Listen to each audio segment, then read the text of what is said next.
Bien. Vamos esperando que falta gente. Leo me dijo que estaba abajo, que Ah, sí.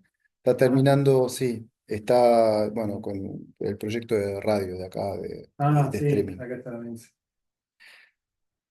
Bueno, nada, el tema del minorista, el dólar minorista es terrible, terrible. Y ese es el tema de Argentina. Y lo que hay, bueno, ya arrancando un poquito también, uno de los temas que yo veo es que todos los economistas, todos dicen que después de octubre van a devolver. Sí. Por ¿Estamos tanto, seguros de que van a devolver después de octubre? Yo no sé, porque los tipos, si les va más o menos bien en las elecciones, o incluso si te diría un escenario más o menos, por ahí se enamoran de esto, de decir, bueno, no, devaluar es volver a la inflación, digamos, todo lo que ganaron, perderlo. No le va a servir tampoco a las empresas porque se te va a caer el mercado interno. ¿y cuánto tiempo lo podrían sostener? Y ese es el Un año tema. más. Ahora, Está la depende un situación. poco la plata que consigan Bueno, afuera. bueno. Gracias. Yo Sí, ahora tenés lo- al Tesoro, viste, recaudando reservas, digamos, que pues no quisieron. sí, para pagar con el Claro, coso, sí. eso también puede ser lo que esté levantando un poquito el tipo de cambio, ¿no? No, porque se hace por fuera del mulco en general, Sí, justamente para pero no levantar el tipo de cambio. leí algo así como que no va a emitir, obviamente, el Banco Central, por eso lo hacen a través del Tesoro, pero el Banco Central le giró al Tesoro 11.000 y pico 11 billones de del Sí, de las beneficio que tuvo. utilidades. Entonces, con esa guita van a comprar, y esa guita termina yendo a la liquidez, y por lo tanto, Sí, sí, sí, sí. Sí, a ver, una cosa que siempre te dicen ahí los que están con esos temas más monetaria, de qué emite, mm, qué emisión es espuria y cuál es legítima. claro, Las utilidades, que generalmente es, vos tenés en dólares en el Banco Central, tenés una devaluación y esa devaluación te da una utilidad por stock, digamos. Y esas utilidades son legítimas en el sentido que, bueno, vos tenés más en tu balance, estás bien, estás mejor que antes, entonces tenés utilidades por el ascenso del euro. Y siempre digo, el Banco Central es el gran beneficiario de todas las devaluaciones y el perjudicado de todo el resto del mundo. Pero bueno, nada, simplemente se supone que esas utilidades son más legítimas de usar que no tener esas utilidades y emitir así porque sí. Bueno, nada, es un debate entre los economistas. Pero bueno, nada, después no te impacta directamente porque no vas al MULC a comprar mm, esto, pero te reduce la reserva, con lo cual te termina, de alguna forma, te termina haciendo ruido. Después hay que pagar en enero otro 4 o 6 mil millones de dólares. ya, y si con esto de bajar la tasa quiere, no renueva el 100% digamos, no rolean el 100% de los bonos sobre las letras en pesos, también eso Va a de haber alguna plata dando manera vueltas, sí. hay un exceso de liquidez que hoy va todo al tipo de cambio que está regalado. Claro. Sí, sí. Yo ahí no, bueno, ahí vamos a entrar un poquito en la clase si quieren, pero poco relacionado con todo esto. Yo tenía ganas, la última vez me quedé un poco corto y con algunas cosas, entonces bueno, dije, acortemos un poquito esta porque seguramente va a haber en cada filmina comentarios, entonces bueno. Mm, Entonces hay una parte que era sector externo, sector fiscal, que son como los dos sectores de la macro que siempre discuten, además los heterodoxos siempre mirando el sector externo y los ortodoxos siempre mirando la parte fiscal. Y hay otra parte que es más la parte financiera, que estaba previsto incorporarla hoy, pero la dejaremos para la que viene, para el lunes que viene, que esa parte me parece que está tomando aparte bastante interés porque me doy cuenta cuando las teles, las radios me llaman a mí, qué tema claro. quieren, y ahora están con el tema de las tarjetas, están con toda Mm, esa cuestión. Y hay que ver, digamos, hasta qué punto sobra dinero, en el sentido que las tasas están muy altas, ¿no? ochenta por mm. ciento de la tarjeta, si no la pagás es el doble, con una inflación hacia adelante que está prevista, los economistas ven 20% hacia adelante, en los próximos 12 meses de inflación. Entonces, 80 y 20% es una diferencia enorme. Es decir, la tasa de interés hoy por hoy es una barbaridad y tomar un préstamo es complicadísimo. Esto tiene que ver con las discusiones teóricas que dábamos la última vez, que cuando vos tenés una baja de precios, o incluso baja de inflación, o incluso baja de precios, digamos, deflación o desinflación, digamos. Ujú. Lo que pasa es que el que toma deuda, el que tomó deuda en esas circunstancias y con tasa más o menos fija, es el principal perdedor, porque los precios que podrían ser lo que yo vendo, digamos, si soy una empresa, o si mis salarios, digamos, se van achicando, mis ingresos se van achicando y yo sigo pagando en términos lo mismo que antes.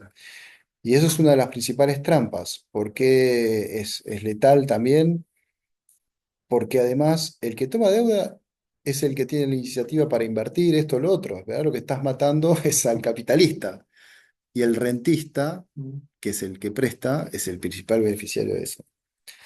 Eh, o el que por ahí tiene menos iniciativa en última instancia, el que ahorra, ¿no? Que tiene más ingreso que consumo, bueno, tiene un premio en un punto, pero al fin y al cabo esto puede llevar a la quiebra del sistema, que ese es el tema de las mora que está pasando, el rechazo de cheque, bueno, todo esto es un gran tema.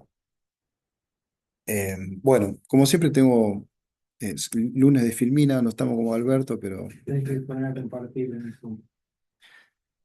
sí, ahora vamos. Em, Ahí va, vamos con esto. Me enamoré de este estilo, pero no sé si, creo que va a ser un amor corto, porque no termina resultando ven ahí, ven bien, ¿no? Sí, acá estoy. Acá se ve bien y ahí me imagino que Muy también. chiquito.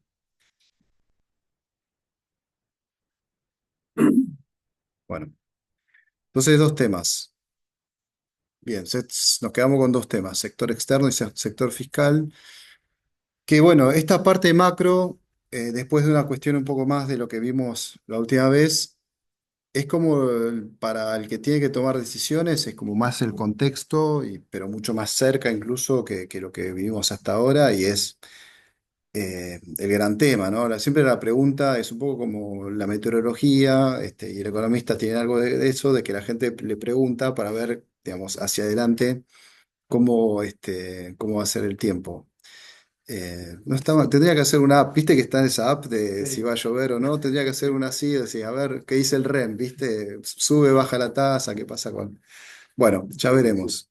La cuestión es que hay algo de esto que es para mí es del orden de lo bizarro ya a esta altura, ¿no? Una cosa de brujos, de poder prever el futuro, dado que, como hacer ciencias sociales, hay miles de factores que aparecen, que son como medio impredecibles justamente. Tira Constanza.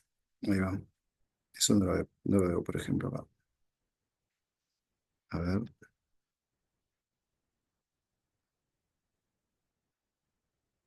espere, porque acá no lo veo. Puede pasar el modo. A ver si pues, no.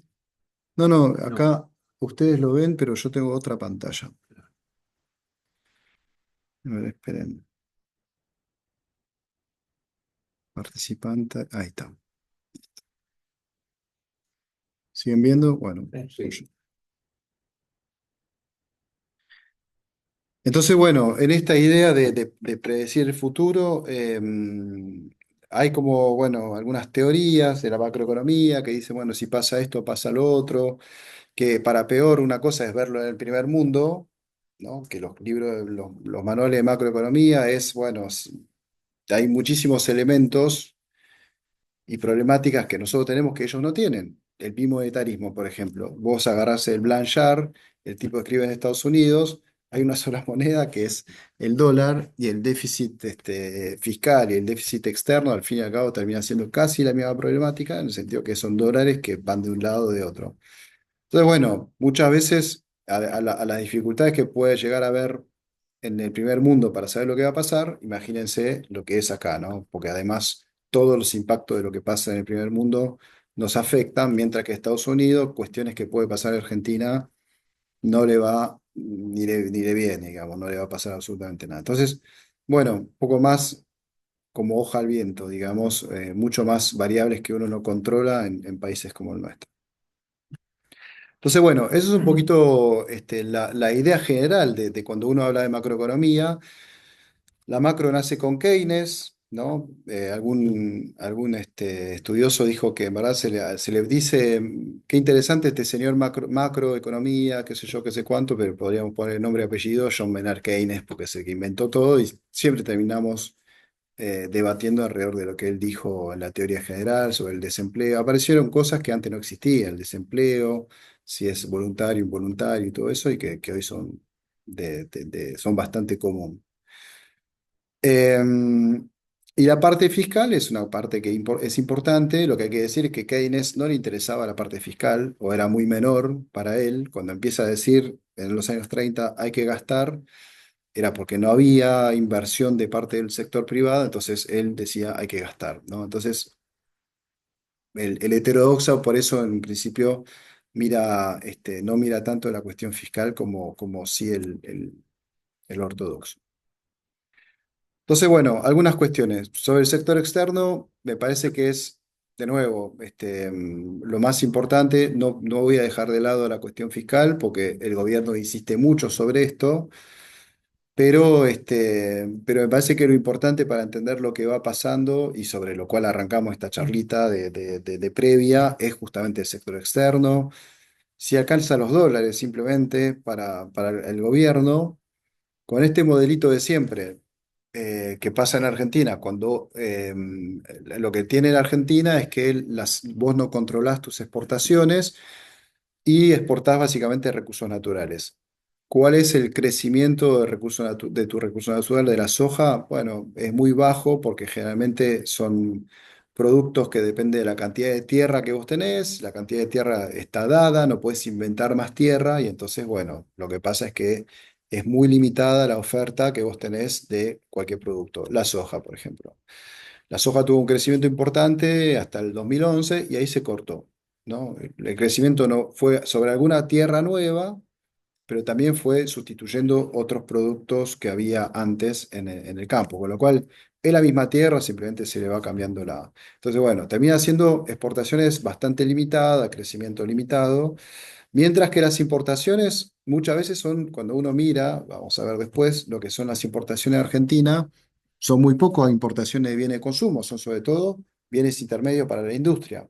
¿Qué quiere decir eso? Que cuando crece la industria, crece las importaciones. Y crece como la industria crece mucho más rápido, porque la industria puede invertir, puede reproducir justamente mucho más rápidamente las dinámicas, y es como el motor del crecimiento.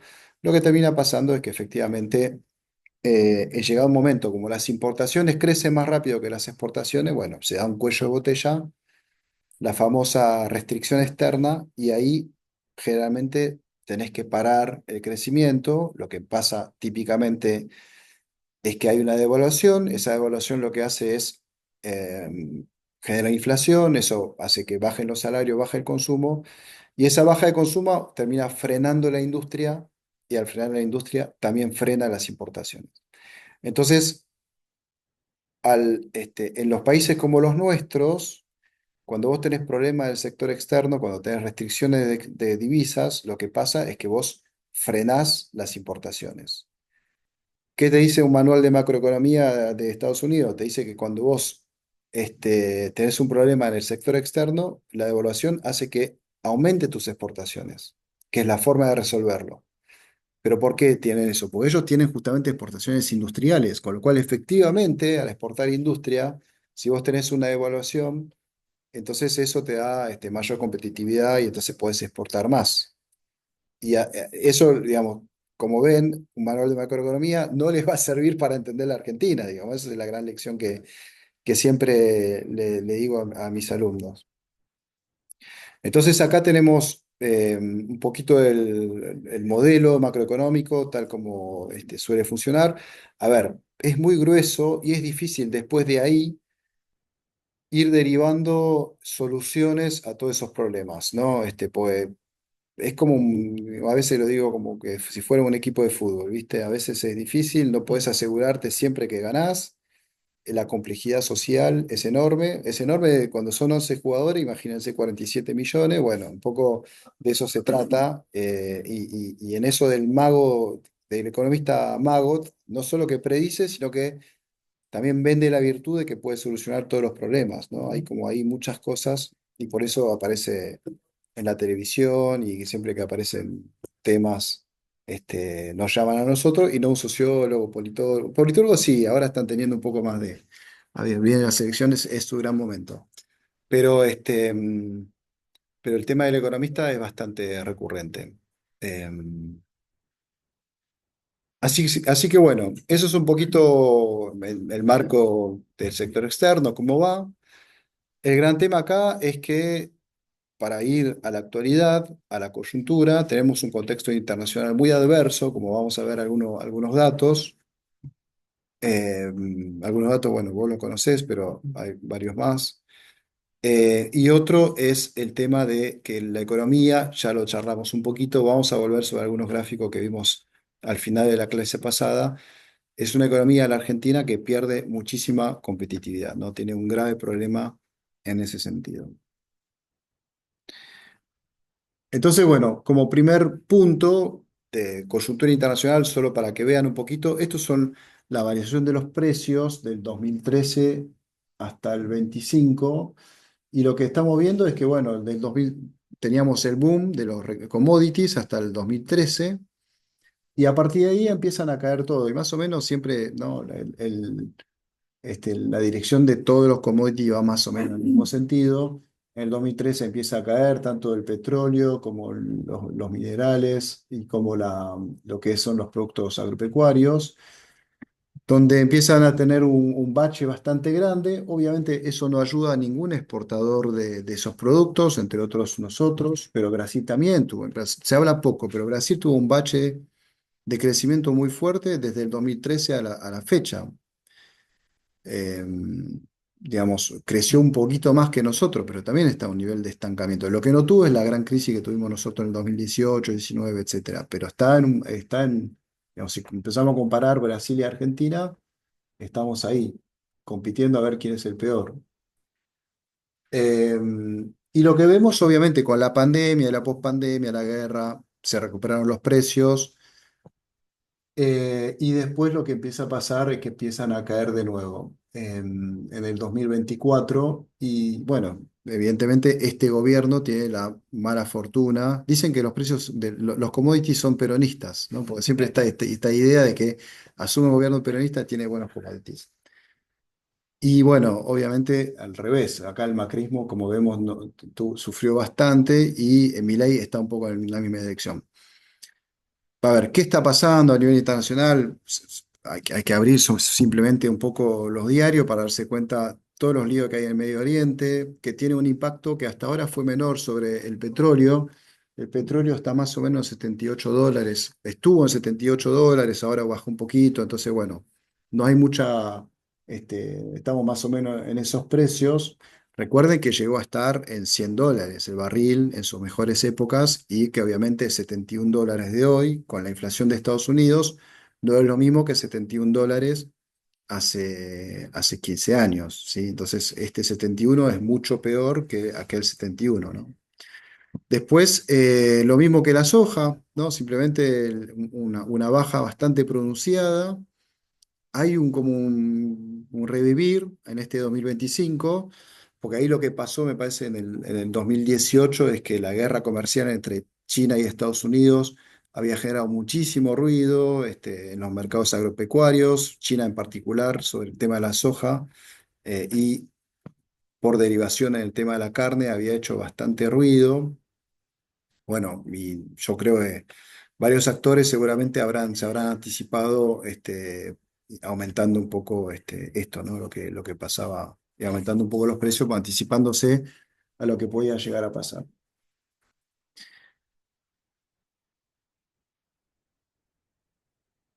Bueno, acá algo que vimos a lo último, lo retomo porque fue medio breve todo esto, me parece importante. Este es el índice de el tipo de cambio real multilateral. ¿Qué es el índice de tipo de cambio multilateral? Es como una aproximación a la competitividad de la producción argentina. ¿Qué es la producción? Son muchas cosas, ¿no? Es como nuestra economía, cuánto competitiva es respecto de Brasil, por ejemplo, la que está en azul. Bueno, evidentemente era poco competitiva. Cuando está para abajo es que es poco competitiva. Cuando está para arriba es más competitiva. ¿Cuál es el momento de mayor competitividad? Bueno, 2018-19, por las sucesivas devaluación del dólar, ¿no? Se iba a 20, empezó en 20-25 en el 2017, después se fue a 40 y después a 60, ¿no? Entonces, evidentemente, eso le dio aire en términos de la competitividad de las empresas. ¿Cuál es el lado B de todo esto? Obviamente es que se te cae, como yo les dije, se te cae el mercado interno, se te cae el consumo. Pero bueno, es un indicador. ¿Qué quiere decir? Es cuánto cuesta, por ejemplo, un par de zapatillas producidas acá, cuánto cuesta versus cuánto cuesta un par de zapatillas eh, producidas en Brasil. A veces son esas cosas que uno ve en la tele, aparece, ¿no? Cuánto cuesta un café en París y cuánto cuesta en Buenos Aires. Bueno, es ese tipo de comparaciones. Entonces, evidentemente, un café, una zapatilla, son cosas muy distintas. Entonces, bueno, se trata de hacer un combo. Eh, y es evidente que, bueno, acá lo que vivimos en los últimos tiempos es 2023-24, las devaluaciones hizo, ¿cómo andás? Las devaluaciones hizo que se generara competitividad efectivamente, pero fue muy breve porque eso fue seguida de una inflación tremenda. Se acordarán del 25% que hubo en diciembre del 23, con lo cual la inflación que hace, que vos subiste el tipo de cambio de 200 a 800. Entonces, los precios van a empezar a seguir, obviamente, porque hay costos dolarizados. Y entonces lo que empieza a pasar es que en el primer momento sí, bueno, tenés mucha competitividad porque de repente tu producto que es 100 multiplicado por 200, eh, tu producto que valía 10 multiplicado por 200 te da 2000, ¿no? Multiplicado por 800, bueno, obviamente te da mucho más. Entonces la cuestión acá es que tu producto en relación al de Brasil de repente se volvió mucho más barato con la devaluación. Ahora, cuando empieza a haber inflación, ¿no? Y el tipo de cambio más o menos estuvo planchado, lo que empieza a pasar es que toda la inflación que hubo es una inflación de tus precios en dólares. Entonces ahí vas perdiendo mucho de la competitividad que tuviste.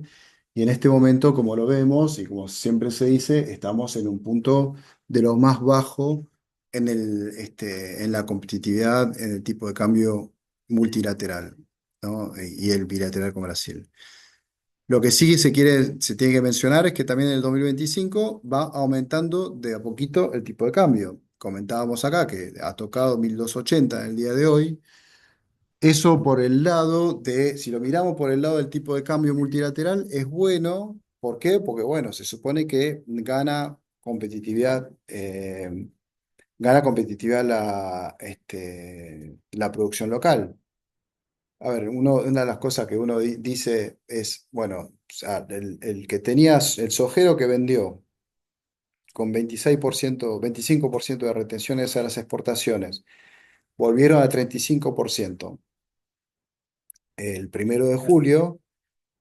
Por ahí lo que va a pasar ahora es que como va a empezar a subir el tipo de cambio, a él por ahí les sirve esperar un poquito, que suba un poco más el tipo de cambio, y va a haber un punto en el cual va a ser lo mismo exportar con un mejor tipo de cambio que con los 10 la baja de 10%, ¿sí? Y además quiero agregar que como todos fueron a vender juntos, en esos meses de bajo de retenciones, bajó el precio de la soja. Había mucha oferta.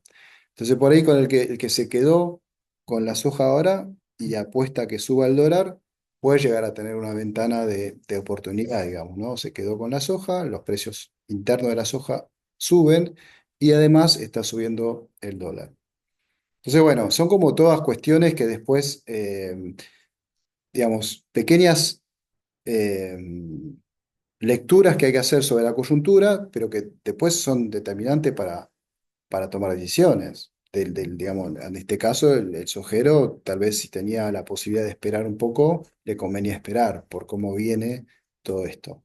Obviamente eso supone, estamos todos suponiendo que el dólar va a ir de a poquito subiendo de acá a fin de año, que es un poco lo que arrancó en esta semana y que pareciera que es un poco la tendencia que vamos a ver de acá a fin de año. Una pelea del gobierno para que no suba el dólar y bueno, obviamente la gente comprando, comprando, comprando, porque siente que ahí está el negocio, está la diferencia que puede llegar a ser.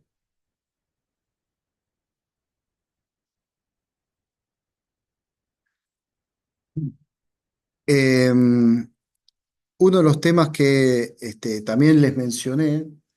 A ver, no hay panacea, ¿no? En la economía, de nuevo. Entonces, uno dice, ah, buenísimo. Entonces, para la industria, tener un tipo de cambio alto es bueno, porque tener un tipo de cambio alto significa que vos tenés mejor competitividad. Bueno, es cierto que en un punto, si tenés un tipo de cambio más alto, estás teniendo un mejor precio en relación a Brasil, por ejemplo. Pero hay una contracara de esto. Si se fijan ustedes cuáles son los puntos de mayor aumento del tipo de cambio, que es 2018, 19, 20, 21, lo que pasa es que justo son esos años, bueno, 2021 para Brasil, ¿no? No, 2021 digo bien, para el resto del mundo también. En esos años no son los mejores años de la industria. No fueron los mejores años de la industria porque, más allá de la pandemia, digo. Porque también lo que pasa es que al aumentar el tipo de cambio, al devaluarse, lo que pasa es que se achica el mercado interno. Obviamente depende un poco cuál es el negocio de cada uno, pero a veces algunas industrias que trabajan con el mercado interno, una baja del dólar puede ser beneficiosa. Y es un poco lo que estamos viendo ahora. Hay que entender bien de que no es que el tipo de cambio es bueno, el tipo de cambio es bajo y tampoco al revés. Hay que entender las ventajas y desventajas de cada uno de los esquemas. El aumento del tipo de cambio puede ser efectivamente bueno para la competitividad de una industria o incluso bueno, para las exportaciones y lo que sea, pero también lo vemos en la pobreza, por ejemplo, puede llegar a tener un nivel de pobreza más elevada. Generalmente, de hecho, hay eso, ¿no? Hay mayor pobreza cuando tenés un tipo de cambio más alto. Y cuando tenés un tipo de cambio más bajo, tenés una baja de la pobreza, que de hecho eso es lo que estamos viendo ahora. Estamos en niveles de pobreza, que tiene que salir en este mes. Estamos en niveles de pobreza bajo, y yo diría más bajo incluso que hace 3 4 años atrás, que es un dato que puede sonar contradictorio, pero justamente es interesante, digamos, ver qué está pasando con esto. En la pobreza hay como dos elementos. Un elemento que tiene que ver con lo cambiario, ¿no? Y un elemento que tiene que ver después con el mercado laboral. Entonces, hoy por hoy la pobreza baja sobre todo por el efecto cambiario, de que los bienes dentro de lo que es el esquema de inflación, la estructura de inflación, los bienes que menos suben son los alimentos. Digamos, suben menos que el promedio de la inflación, suben más los servicios. Entonces, como los alimentos son claves en la ponderación de la canasta básica para calcular la pobreza, entonces lo que le empieza a pasar es que baja la pobreza. Es un tema. Es un tema interesante, Bueno, digo, para no quedarse, para entender lo que está pasando y por qué la gente, digamos, en los barrios, Milei puede llegar a tener más llegada que lo que tuvo, digamos, el gobierno anterior. Eso le impacta positivamente a la gente.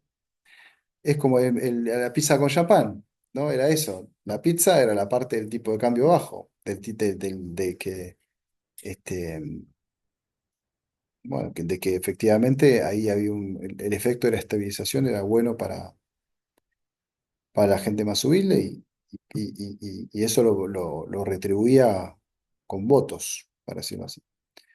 Si no entendemos eso, no es un gobierno que gana en las grandes ciudades y pierde en el conurbano y esas cosas. Tiene también mucho voto en el conurbano y bueno, eso se va a justificar más por ese lado. Obviamente vale al revés, me parece que si se le empieza a escapar el dólar, lo primero que se le va a empezar a escapar es el precio de los alimentos, Y que ahora está con dolarizado. aquí se te puede. Sí, sí, sí, no, Vos decís más o menos estamos... cómo lo querés No, la última vez lo diagramar, hicimos ¿no? así, me parece que estaba bien, estaba bueno.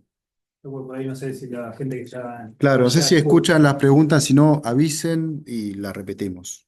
Las repito para que escuchen. En pobreza me hace ruido que caiga en el consumo en supermercados y almacenes. Sí, Es, como decir, porque la pobreza mide la canasta y la canasta básica no está el alquiler, por ejemplo, que tuvo un hilo sí, ciembranazo. Entonces, y no sé cuánto pesan los servicios, que también se llevan una buena parte del claro. sueldo. Pesan Bueno, menos los servicios, pesan mucho más claro. los bienes, alimentos, Lo que voy es textiles. que es un indicador que probablemente dé, como vos decís, pero en la realidad, si vos ves que baja el consumo de alimentos en almacenes y supermercados, yo no lo Hay entiendo algo, porque sí, hay algo que no, digamos, para mí eso es un indicador de sí, pobreza más claro, si querés, que el indicador de pobreza, ¿no? sí. Ahí, bueno, sobre estos temas de consumo, me parece súper interesante, se un montón de debates porque tenemos, por un lado, cierto boom de compra de electrodomésticos, autos, que justamente eso es mucho de tipo de cambio, Claro. porque hay muchos componentes importados cuando no son importados directamente. Viajes al exterior está dentro del índice de Via- consumo. El viajes, consumo de sí, claro, no, después está lo que el es consumo interno. claro, hay un indicador que es de consumo interno, Sí, que está en sus máximos, pero ese es como, bueno, el consumo privado claro, abarca muchas privado. cosas, es como todo lo que se consume y de ese consumo que cada uno puede tener, supermercado tiene un lugar menor. Pero es como toda una pelota y de todo, es Ujú. como difícil de agarrarlo. Sí me parece que está electrodomésticos y eso, digamos, el que haya vuelto las cuotas y todo eso hace que, bueno, el tipo le sirve y que esté un poco más abierta la economía, de repente, efectivamente, aparece eso de que mucha gente va para ese lado y el turismo afuera ni hablar. Y por otro lado tenemos ese dato del consumo en el supermercado que no arranca.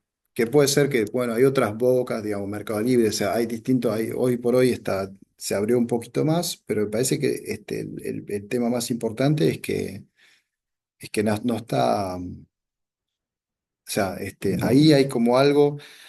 Hay como dos hipótesis, digamos, ¿no? Para eso. Uno es la hipótesis de empezar a decir, bueno, la pobreza es más, estadísticamente está mal medida, entonces hay un problema ahí, que eso es difícil, digamos. eh, Ustedes saben que hay todo un debate sobre el tema de inflación, que la inflación eh, no incorpora algunos servicios que deberían incorporar, pero a la vez, cuando uno hace la medida actualizada con esos nuevos ítems, te da, en vez de 1,5 te da 1,7% de inflación, tampoco es que es por ahí. Ujú. Y además son servicios que no impactan directamente en lo que es la canasta de pobreza.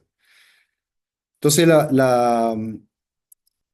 también lo que se puede pensar es que hay una ley que se llama Ley de Engels. ¿Qué dice la Ley de Engels? Que es no es el Engels de Marx, pero era de la misma época y era como, bueno, los primeros tipos que empezaban a trabajar sobre las estadísticas. Y lo que decía es, a medida que uno incrementa sus ingresos, va consumiendo cada vez más en proporción, que va consumiendo en proporción cada vez menos alimentos. Entonces, están los que están iguales de ingresos, ¿no? O sea, como que vos llega un momento, te cansás de comer. Sí, Esa es la, llenás. te llenás, claro, te llenás. Entonces, nada, simplemente ganás 200 y gastás 10 en comida. Si ganás 300 ganás 11. Y todo el resto de la diferencia por ahí la compraste en un auto o en un electrodoméstico. Entonces, puede explicar un poquito que el supermercado no haya tanto incremento, mientras que de electrodoméstico haya incremento. Después hay otra hipótesis que es más la dualidad, la desigualdad entre los ingresos que va creciendo, que hace que por un lado efectivamente la gente, hay gente que está muy bien y hay gente que está muy mal. Y la gente que está muy bien explica principalmente el indicador de incremento de venta de electrodomésticos. Y la gente que está muy mal explica que en los supermercados no hay no hay tanto consumo. Bueno, estos son como los debates también entre economistas. Es difícil. Seguramente con el tiempo vamos a tener un poco más de respuesta. Yo creo que hay un tema respecto de la desigualdad que es cierto, ¿no? De que se fueron generando eh, eh, no digo dos sociedades, pero se fue dando un poquito esta idea de la dualidad, ¿no? Y yo creo que se dio no ahora, sino que viene de antes, porque en el gobierno de Alberto Fernández se daba muchísimo premio al que estaba al trabajador formal. Estaban las cuotas, el ahorro a 12 para quien era ahí, el que está bancarizado.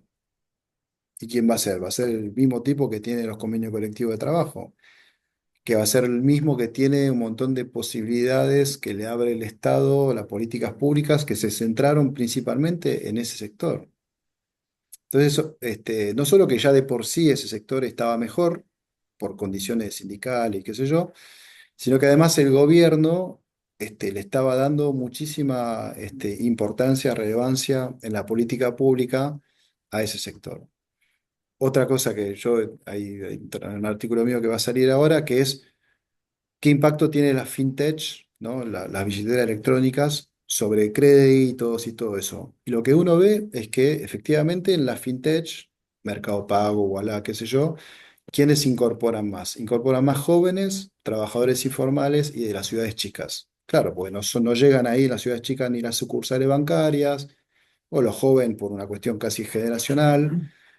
Y el informal, porque bueno, digamos, si vas al banco tenés que explicar un montón de cosas y bueno, ahí con la fintech, entre las cuales está obviamente cuenta DNI del Banco Provincia, en la fintech, bueno, nadie te pregunta nada y vas para adelante. Pero al fin y al cabo, esa plata, lo que hacen la fintech con esa plata, la terminan dando a los bancos, ¿no? Esa plata que uno mete en Mercado Pago, la guita esa se maneja, es un fondo común de inversión y gran parte de la plata de ese fondo común de inversión va a los bancos. ¿Y los bancos qué hacen? Obviamente terminan prestando a la gente que es Capacidad. asalariada. Claro, que es asalariada. ¿A quiénes venden los bancos? A los asalariados, gente ya madura y a los formales, bueno, y de las grandes ciudades. Entonces, al fin y al cabo, hay como una captación. Lo que hacen las fintech simplemente se instalan en algunos intersticios que dejan los bancos, captan nichos de mercados como estos, informales, jóvenes y de pequeñas ciudades, y al fin y al cabo, la plata esa termina yendo hacia créditos eh, en las grandes ciudades, de trabajadores formales y eso. Con lo cual, bueno. Eso también digamos, esa sociedad dual se fue generando un poco ahí. Y de nuevo, lo recordamos, Informale terminó votando a Milei sobre todo y Formale sobre todo a Massa. ¿Te puedo hacer una pregunta de esta? Sí, En el mundo industrial, digamos, el comercio internacional es muy jodido de conseguir, ¿viste? Vos conseguirte sí, lograr invocar un producto en el mercado internacional es un laburo enorme que te puede llevar años. Si vos tenés este tipo de fluctuación de la moneda, un día estás sí, competitivo, a la semana estás fuera de competencia, entonces, en realidad todo esto no es que le aporta competitividad, le da, es una herramienta, si querés, para el mundo financiero para especular. Pero en definitiva, el que sea tan irregular y que dure tan poco en una posición o en otra, en sí, realidad el mundo de la economía real, no el mundo de la economía real, mejor dicho, el sí, mundo sí, de la sí. competitividad industrial, No, no está. Sí, no, sí. le juega poco. Hay un trabajo de Coriat que habla mucho de eh, competitividad costo y la no costo. La no costo es justamente todo lo que no se puede. La costo es esto. Mm, ¿No? Si vos, tu precio versus el precio del otro. claro. Y la no costo es eso, llegar al mercado, qué trámites hay que hacer, si tenés acceso a Mm, financiamiento, digamos, un montón de otras cosas, capacidades, si tenés trabajadores, digamos, posibilidad sí, sí. de elaborar. Un montón de otras cosas y tal vez el nervio está ahí, efectivamente. Que me parece que por eso necesitas política industrial y todo eso. Claro. esas grandes variaciones que se ven acá se deben también a la inflación. Porque no es que el tipo de cambio nominal sube y baja. Es la inflación, es tan elevada que te va generando ese tipo de variaciones. Lo que pasó, por ejemplo, en el 2002, 2003, después de evaluación, es que hubo un boom de pymes exportadoras, ¿no? Se veía la cantidad de empresas que empezó a exportar, se vio muchísimo, y lo podían hacer efectivamente por una cuestión casi de costo, y por lo que eran los salarios acá. Entonces, de nuevo, era récord de pobreza en Argentina. Las pymes empezaron a ver afuera que se podía hacer cosas, o bueno, las grandes empresas dijeron, bueno, che, mira, Mm, lo que haces vos me sale más barato para lo que estoy haciendo en Brasil, lo que me proveen de otro lugar del mundo. Entonces, y eso fue un proceso que duró 3 4 años, hasta que mm, se recompuso un poquito los salarios, se recompuso un poco la economía y ya se fue viendo que las pymes o no podían o ya no necesitaban exportar tanto, pues ya el mercado interno ya recompuesto, era más fácil, supongo yo, para muchas de ellas volver ahí. A la vez que ahí sí empezaste a tener un deterioro de la competitividad costo, es decir, de esto. Pero bueno, que era lógico, digamos, de nuevo, nada es panacea. Entonces, algunos economistas les podrá decir, no, bueno, hasta el 2007 estábamos bárbaros y exportaban las pymes y todo eso. Y otro te puede decir, bueno, esto, la contracara de esto es mirar los niveles de pobreza que había en ese momento, ¿no? Entonces, bueno, ahí hay como toda la discusión que se está dando, incluso son mm. cosas que se discuten mucho entre los heterodoxos. Martín, ¿te puedo hacer una pregunta? Por favor, sí, Con respecto a esto que hablabas vos de la pobreza y de la sociedad dual, sí. ¿se maneja algún porcentaje de esto? Y es difícil. Es más un concepto, si se quiere. Es más un concepto. ¿Por qué? Porque se tiene muy buena información respecto de la cantidad de trabajadores formales. Incluso si vos vas al Ministerio de Trabajo, ellos tienen el número exacto de cuántos hubo ayer de trabajadores formales, porque son los que simplemente, y cuánto gana cada uno en promedio, porque esto, digamos, es un registro administrativo casi. El tema ahí, el gran tema es que no se sabe bien cómo medir la informalidad. Hay un gran tema ahí de captación. ¿Cómo se capta en general la informalidad? Se capta a través de la EPH. ¿Cuánto tiempo dura para procesar la encuesta permanente de hogares, ¿no? EPH. ¿Cuánto tiempo tarda para procesarse y publicar la EPH? 6 meses, 5 o 6 meses. Entonces uno cuando mira los datos, cuando ya tenés los datos de la EPH, de la informalidad, ya estás viendo datos de hace 5 meses atrás, ¿no? Entonces, bueno, obviamente hay mucho tema sobre la informalidad, se trabajó mucho, sobre todo en los 90, 2000, 2001. Después pasó un poco de moda y ahora está volviendo cada vez más el tema de la informalidad a estar sobre el tapete porque, obviamente, ¿no? Las circunstancias lo ameritan. Pero es más una cuestión conceptual, que es discutible, porque algunos te dicen es imposible que haya una sociedad dual, es una sociedad, siempre hay una unidad dentro de todo, y más en Argentina, porque no hay mucho. En Brasil es distinto, porque la clase media en Brasil, no sé si ustedes conocen, pero vive básicamente en una especie de fortalezas, ¿no? Son como todos torres con rejas y seguridad. O sea, no existe el barrio tipo Almagro, no existe. O por lo menos de las cosas que yo vi y me contaron los de allá, es así. Entonces, bueno, eso sí es más una sociedad dual más típica. Pero bueno, Argentina tiene sus características, pero yo creo que conceptual, y hay mucho, yo creo que hay mucho, uno de las claves de Argentina es que hay mucho entrelazamiento entre clase media y baja. Esos médicos que van al hospital público a atender a la gente que viene de Florencio Varela, todo eso que lo veo porque tengo mujeres médicas, en algún momento te cae la ficha que las cosas no funcionan. ¿Por qué? Porque te estás en contacto con los tipos, estás en contacto con los tipos. O esta historia, ¿no? Cuando el 55, el golpe del 55, y no me acuerdo quién era, un autor famoso, no me acuerdo bien, una escritora, no me acuerdo, que dijo, bueno, me di cuenta, o el hijo me parece, que era pendejo en ese momento, que dijo, yo me di cuenta porque estaba llorando la mucama ahí en el fondo. Ahí me di cuenta de lo que significa para ella, pero bueno, ese tipo de lazos no son tan evidentes en otras sociedades latinoamericanas. Por ello la mucama sí, pero digo, esto del médico que va al hospital público. ¿Por qué? Porque no hay hospital público.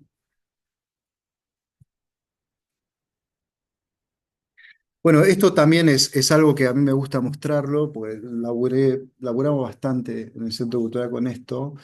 Ya desde los inicios de mi ley empezamos a ver que podía llegar a ser algunas cuestiones de este estilo que podía llegar a pasar, en las cuales ahí lo que tienen en azul es el salario medio en dólares. No está bien medido, ya lo dijimos, pero es una medida que les encanta a los libertarios. Entonces ellos, ¿qué te dicen?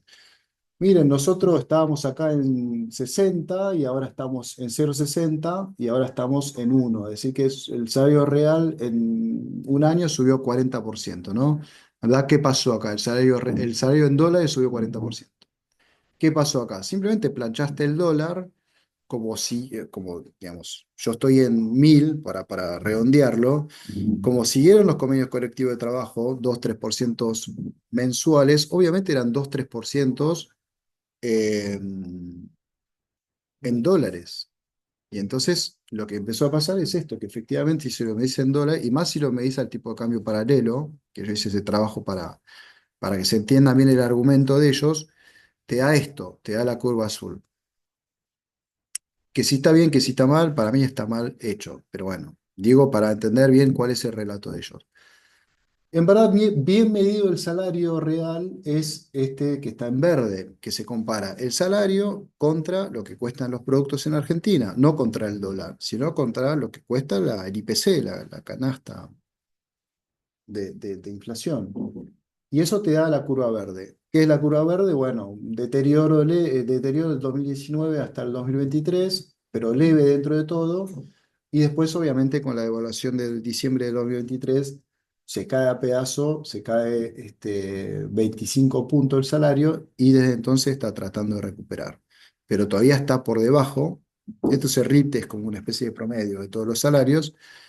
Simplemente para mostrarles un poco estas dos cosas, porque son muy explicativas para mí. Explican, número uno, que efectivamente el que tiene, bueno, que el salario en Argentina no recuperó y tiene dificultades para recuperar en promedio lo que había durante el 2023, que no fue para nada un año glorioso. Y número dos, entonces, y ahí aparece el tema de, bueno, ¿qué pasa con el consumo y toda la discusión esta que estamos teniendo? Y número dos, claro, estallan todo lo que son las compras afuera, las importaciones, el viaje afuera, porque los salarios nuestros en dólares terminan siendo fantásticos. Hay gente que gana empleados o medio, ya cuadros medios, no te digo gerente, que puede llegar a cobrar $3.000 y $3.000 lo que cobra un gerente en Estados Unidos. ¿Sí? Entonces, hay gente que son empleados que puede llegar a cobrar esa plata y de repente esa plata en cualquier otro lugar es muy buena plata, ¿sí? Por ahí no tanto acá, que es la paradoja. A veces digo jodiendo que para divertirse no, como es para divertirse no hay que calcular, no hay que mirar bien. Bueno, eso que se suponía que era cuando estás afuera, hay que hacerlo adentro. Bueno, nada, esto es un poco lo que está pasando y es un poco todas las contradicciones de este modelo. De por qué a alguno le va bien, a alguno le va mal, sirve y no sirve, ¿no? Y esto es como en la foto, si se quiere, hasta ahora. Y para una empresa es como el peor de los mundos, muchas veces. ¿Por qué? Porque muchas veces ese salario en dólares termina siendo lo más parecido a sus costos y ese salario, digamos, el salario azul a sus costos, porque es salario, pero es también tarifas, muchas cosas que terminan teniendo un peso en términos de dólares altísimo. Mientras que la curva de verde termina siendo muchas veces su demanda, es decir, que cuánto le van a pedir, cuánto le va a vender, menos que el año pasado, menos que hace 2 años, digo. ¿Sí? Y eso lo veremos el lunes que viene, pero hay datos de industria, construcción, de comercio que están abajo de 2023 todavía, ¿sí? Porque siempre el discurso del gobierno es, subimos 5%, 5%, 5%. Pero claro, de nuevo, porque en el 2023 estabas en 100, después bajas a 80, bajaste a 80 con la devaluación de diciembre del 2023, y ahora estás en 90. Entonces, ¿cuál es el chiste? Es que ellos dicen, estamos en 90, crecimos 10% respecto, bueno, más o menos 10% respecto del 90 del 80 que estábamos el año pasado. Sí, pero respecto del 100 de hace 2 años, ¿cómo estás? Estás por abajo, 10 puntos. Entonces, bueno, un poco ese es el arte también de la discusión entre los economistas, de decir, bueno, cuáles son las trampas de los números. Pero bueno, eso, no es todo tan cristalino, me parece, en este momento. Y ese yo creo que es la gracia. Bueno, la foto es esta. La foto es la gente que tiene salarios en dólares, que se va afuera, es buenísimo, muchas cosas más baratas en dólares, etcétera. La pregunta es cómo va a ir, cómo va a continuar la película, si esto es sostenible o no sostenible, que es el gran tema del sector externo, sobre el cual este es típico de gráfico mandril, ¿no? Cuando todos los economistas dicen, esto no es sostenible desde el sector externo. Lo empezaron a decir muchos ortodoxos también. Empezó a decirlo Cavallo, empezó a decir Ariasu, que esto no es sostenible desde el punto de vista del sector externo. Bueno, eh, veamos un poquito cómo es la cuenta corriente. La cuenta corriente, decíamos, bienes, servicios, y después ingresos primario y secundario. El secundario, bueno, es secundario. Lo primario es importante. Estos son el servicio de la deuda, sobre todo, ¿no? Entonces acá, bueno, los colores no son tan obvios, pero básicamente lo que está en rojo, que es arriba, es lo que hay el superávit de bienes. Entonces, como yo les dije, la cosa venía, bueno, lo que empezó a pasar es que obviamente hubo la devaluación del diciembre de 2023, que como toda devaluación que hace, aumenta la inflación, baja la demanda interna y entonces baja la importación. Al bajar la importación lo que pasa es que tenés un excedente de bienes que se ve reflejado ahí, en ese gran incremento del excedente en bienes en la primera parte del año del 2024, ¿no? Porque bueno, nada, no puedes comprar nada y el agro sigue exportando, entonces bueno, ahí tenés un changüí, un excedente importante. Es un poco lo que pasó durante la pandemia. La pandemia pasaba lo mismo. Nadie podía comprar nada, estaba todo parado. Bueno, pero no obstante el agro siguió exportando. Eh, ¿Qué empezó a pasar después? Claro, se empezaron a recuperar los salarios, a recuperarse los salarios se recuperó la demanda, a recuperarse la demanda empezó a aumentar un poco la industria y se fue reduciendo el excedente de bienes, ¿sí? E incluso empezó a entrar en terreno negativo durante este verano. Después lo que empezó a pasar en los últimos datos de abril y mayo es que empezó a salir la cosecha y entonces, bueno, sí, ahí empezaste a tener de nuevo un excedente de bienes, pero la gracia de la cosecha es que en algún momento hay que sembrarla. Entonces, como que ya entramos en la otra fase de la luna, en la cual hay que empezar a sembrar, ya se exportó todo y la gran pregunta es, ¿qué vamos a exportar de acá al año que viene? ¿De dónde van a venir los dólares? Vamos a estar mucho más complicado que lo que fue la segunda parte del 2024. Yo creo que incluso podemos empezar a tener una balanza negativa de bienes. Cuando uno mira este gráfico dice, bueno, menos mal que los bienes vienen salvando el resto. Bueno, imagínense si empezamos a pasar del otro lado en bienes.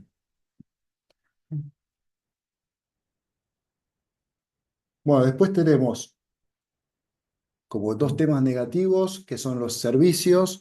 Bueno, ahí en servicios hay un montón de cosas, ahí aparece turismo, obviamente, que es como tiene un lugar grande. Bienes, el servicio es lo que está acá en rosadita, no se ve tanto. Bueno, pero que empieza a crecer mucho durante este verano, es sobre todo turismo. Pero también está Netflix, están todas las cosas que uno contrata, de que uno puede pensar. Y el comercio, por ejemplo, Amazon y todo eso, entra en esa cuenta de comercio, de servicios, no entra como bienes. Entonces, bueno, hay un montón de cosas que además hoy por hoy con las plataformas termina siendo algo exponencial, lo que se incrementa por ese lado. Yo siempre digo que ahí tenemos un problema, como no es de nuestro país, sino a nivel global, lo que está pasando es que uno cuando ve la nomenclatura de bienes, si ustedes entran este vasito, por ejemplo, va a entrar en un numerito y vamos a saber cuántos vasitos entraron por día en Argentina, ¿sí? Pues está nomenclado. En servicio no hay nada de eso, no hay nada, no hay un nomenclador de servicio, que yo creo que eso es una tarea muy importante para entender bien qué es lo que está pasando en una parte de la balanza que es importantísimo y que va creciendo cada vez más, porque ahí, como les dije, más allá del turismo, no se sabe bien qué hay dentro de, no sé, consultorías de arquitectura, de lo que sea, ¿viste? Y gran parte, aparte de la fuga, no de lo que llaman los precios de transferencias, que son maniobras que tienen las multinacionales. Por ejemplo, dicen, bueno, nosotros esto, la consultoría la hacemos la tenemos en Bahamas. Entonces, en Bahamas, los tipos importan un servicio, pero obviamente no hay nada en Bahamas. Pasa que todos los servicios pagan el máximo del arancel, el 35%, por eso no se deben calentar en segmentarlo, ¿no? Sí, pero igualmente yo creo que cada vez más vamos a necesitar información Sí, sí, para sí. saber cuánto importamos y también para hacer política para exportar. Porque ahí también hay que reconocer que nosotros estamos empezando a exportar cada vez más y todo lo que es informática, por ejemplo. Ujú. Entonces Globant, para poner un nombre que no está en sus mejores días, pero Globant, ¿qué hace? Hace líneas para Google, por ejemplo, hace como la materia prima, si se quiere, de la parte de lo que es la cadena de valor de la informática, está abajo. Pero nosotros tenemos una ventaja de uso horario respecto de China, India y todo eso, y entonces se labura mucho esto. Bueno, tener un poco más de decir, bueno, qué estamos exportando efectivamente en informática, que se dice que son 10.000 millones de dólares, lo cual es enorme, eh, pero videojuegos, digamos, hay un montón, hay todo un mundo ahí, que efectivamente no lo computamos, pero me parece que si queremos empezar a hacer políticas, puede ser tanto hacia la importación como hacia la exportación. Me parece que es necesario generar este, por lo menos una inquietud sobre eso. Y después, lo último, que es esto que está acá de más violeta, es ingresos primarios, que eso básicamente es pago de deuda, de los intereses de la deuda, o el capital pasa por otro lado. Es decir, que cuando nosotros le pedimos 12.000 millones de dólares al FMI y le vamos a pagando de a 1.000, bueno, los 1.000 pasan acá. Y el resto, el capital, los 12.000, cuando se pague todo, va a pasar por la otra cuenta. Bueno, obviamente es enorme, porque es enorme, porque estamos súper endeudados. Estamos súper endeudados. Pasamos a ser, yo miraba datos de Cepal ahora a la tarde, pasamos a ser el país más endeudado del continente, Relación ¿no? PBI. Claro, tenemos, creo que era 86% del PBI de endeudamiento. No sé cómo la calcula Cepal, no importa, pero me pareció interesante y sabiendo que lo deben hacer homogéneamente lo van a hacer bien, debe ser, es el país que más deuda tiene sobre el PBI. Entonces, bueno, eso ya, creo que después viene Brasil, Chile, pero digamos, eh, nada, sabiendo de dónde venimos, verdaderamente es todo un tema. Pero bueno, como los servicios de la deuda obviamente no van a bajar, como el turismo con este tipo de cambio no va a bajar, hasta las elecciones, ¿no? Podemos decir que hasta octubre vamos a estar así. Y como bueno, la compra de servicios, yo la verdad que me empecé a comprar Amazon, todo eso, porque es una pelotudez, ahora sale todo $2, no sé, $3. Entonces, bueno, es el momento, digamos, ¿no? Después cuando se vaya todo al diablo, ahí dar de baja todo, pero bueno, por ahora es eso. Y del lado de bienes, como les dije, la verdad que las perspectivas parecen ser bastante malas por la pérdida de competitividad que puede llegar a haber en industria, por ejemplo, porque se acabó la soja, porque todavía no está maduro, vaca muerta, es decir, que todavía no tenemos los excedentes suficientes como para bancarnos el resto, y por el boom de importaciones que estamos teniendo, hay que seguir esa cuenta, me parece que si empieza a ser negativa, bueno, estamos en problemas. La curva que hay acá, que es en azul, es la cuenta corriente, es como la suma de todo esto, que como ven, la curvita estaba muy mal, digamos, en el 23, ya sabemos, tuvimos la peor sequía en 100 años y todo eso, con lo cual no podía funcionar. Después, la devaluación, sube muchísimo, sobre todo por la caída de importaciones, por la baja de consumo. Y después cuando se empieza a reponer el consumo, cuando se empiezan a reponer las importaciones, ya pasa rápidamente a terreno negativo, con el turismo afuera y qué sé yo, y estamos en niveles bastante grandes de negativo, y sobre todo, digamos, el acumulado de todo esto. Medio que estamos en los mejores meses, pero todavía en los mejores meses seguimos con la cuenta corriente negativa. Entonces es muy probable que volvamos a tener menos 1.500, menos 2.000, por lo menos, de cuenta corriente negativa de acá en más. Lo cual, bueno, ahí la cuenta corriente negativa siempre es como, con economistas amigos lo llamamos la cuco, pues como el gran fantasma, si se quiere, ¿no? Como el cuco, cuenta corriente, porque evidentemente ahí hay algo que siempre nos termina jugando en contra, ¿no? Bueno, y algo de la cuenta financiera, que la cuenta financiera, yo me di cuenta ahora que me quise hacer el mágico, el moderno, y puse puntito por un quilombo, digamos, cuando estaba lo del FMI, le puse puntitos gris, pero no me di cuenta que me abrió una segunda arriba, como ven, hay como una segunda Fechas. fecha, claro. Entonces, bueno, pero más o menos para saber que se den cuenta, la cuenta financiera son las curvas que suben y bajan, y cuando tienen esas grandes subas, obviamente es porque es un préstamo del FMI, que más o menos las dos primeras se corresponden. Y la tercera ven que están un poco desfasadas, pero la tercera obviamente es el préstamo que tuvimos en abril, creo que fue. Te terminó entrando la plata. Bueno, ¿qué es esto? Son los préstamos, es la plata, el capital que entra y que sale. Los intereses de todo esto van en la otra cuenta, como yo les dije. Y esto se supone que es para financiar todo el rojo de la otra cuenta, pero bueno, también hay que pagar capitales, termina siendo un lío bastante grande, pero la idea de esta cuenta es que es al revés de la otra, es decir, que cuando nosotros teníamos un excedente a principios del 2024, en la otra curva, bueno, en esta estamos teniendo como un negativo, es decir, que estamos pagando deudas. Pero después, cuando empezamos a tener un negativo en esta, a partir del segundo semestre del año pasado, bueno, ahí es cuando tenemos un positivo acá, porque todo lo negativo del otro hay que financiarlo con esto, con deuda. Entre otros, lo del Fondo Monetario Internacional. Em, Y obviamente no tiene por qué darte cero, porque en verdad, si no te da cero, digamos, después están las reservas. Si a vos te da, aún con esta cuenta, la suma de los dos te da negativo, ahí es cuando perdés reserva. Cubrís el negativo con tus propias reservas. Y positivo, compras reservas, ¿no? Obviamente. Ese es el jueguito del flujo y los stocks, que esos son flujos y los otros. Bueno, estos son stocks, pero pago de stock, digamos. Entonces, ¿qué tenemos ahí? Organismos multilaterales, la FAE, que ahora voy a esto, los préstamos financieros, que es cuando el gobierno va y que pide un repo acá, los bancos de esto, ahora está pidiendo lo del tesoro, está viendo cuánta plata puede. Vamos a pasar por ahí.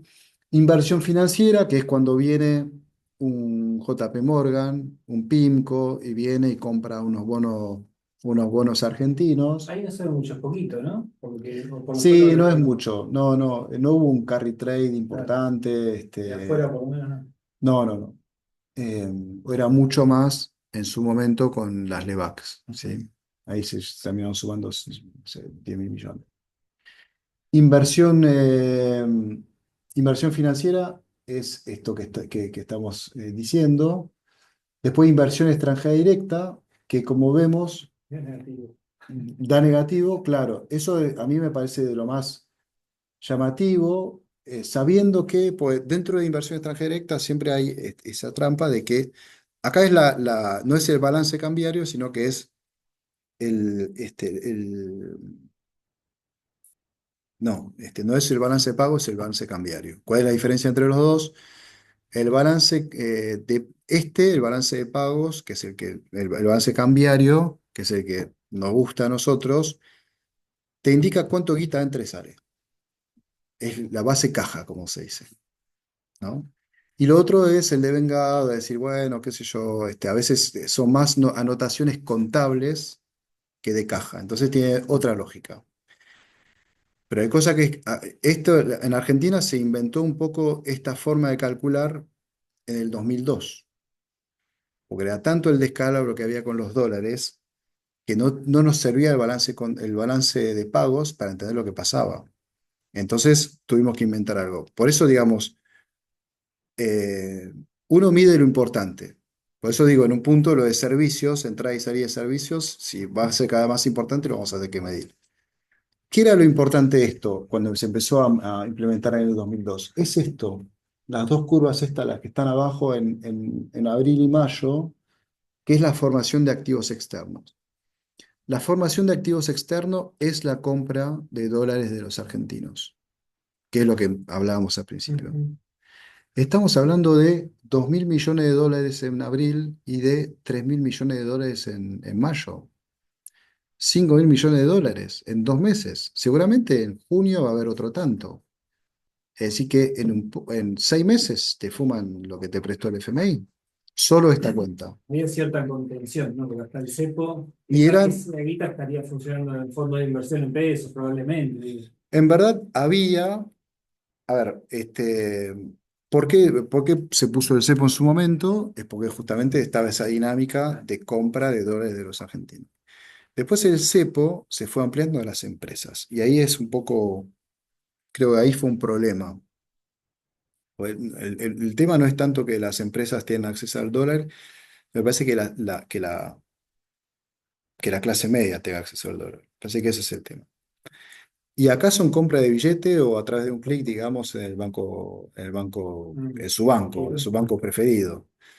Y obviamente no es que el Banco Galicia te vende a vos, sino que el Banco Galicia simplemente te da el botoncito para que vos se lo compre. ¿A quién se lo compras? Al Banco Central. Entonces, vos lo que estás haciendo es, en vez de tener una sola reserva de todos los argentinos, cada uno te quiere la suya. Cada uno tiene su reserva.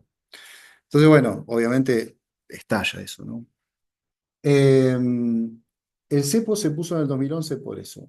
Después se fue ampliando y se fue metiendo a las empresas y todo eso. Después se empieza a levantar en el 2000, fin del 2015, ¿no? Prat-Gay, diciembre de 2015.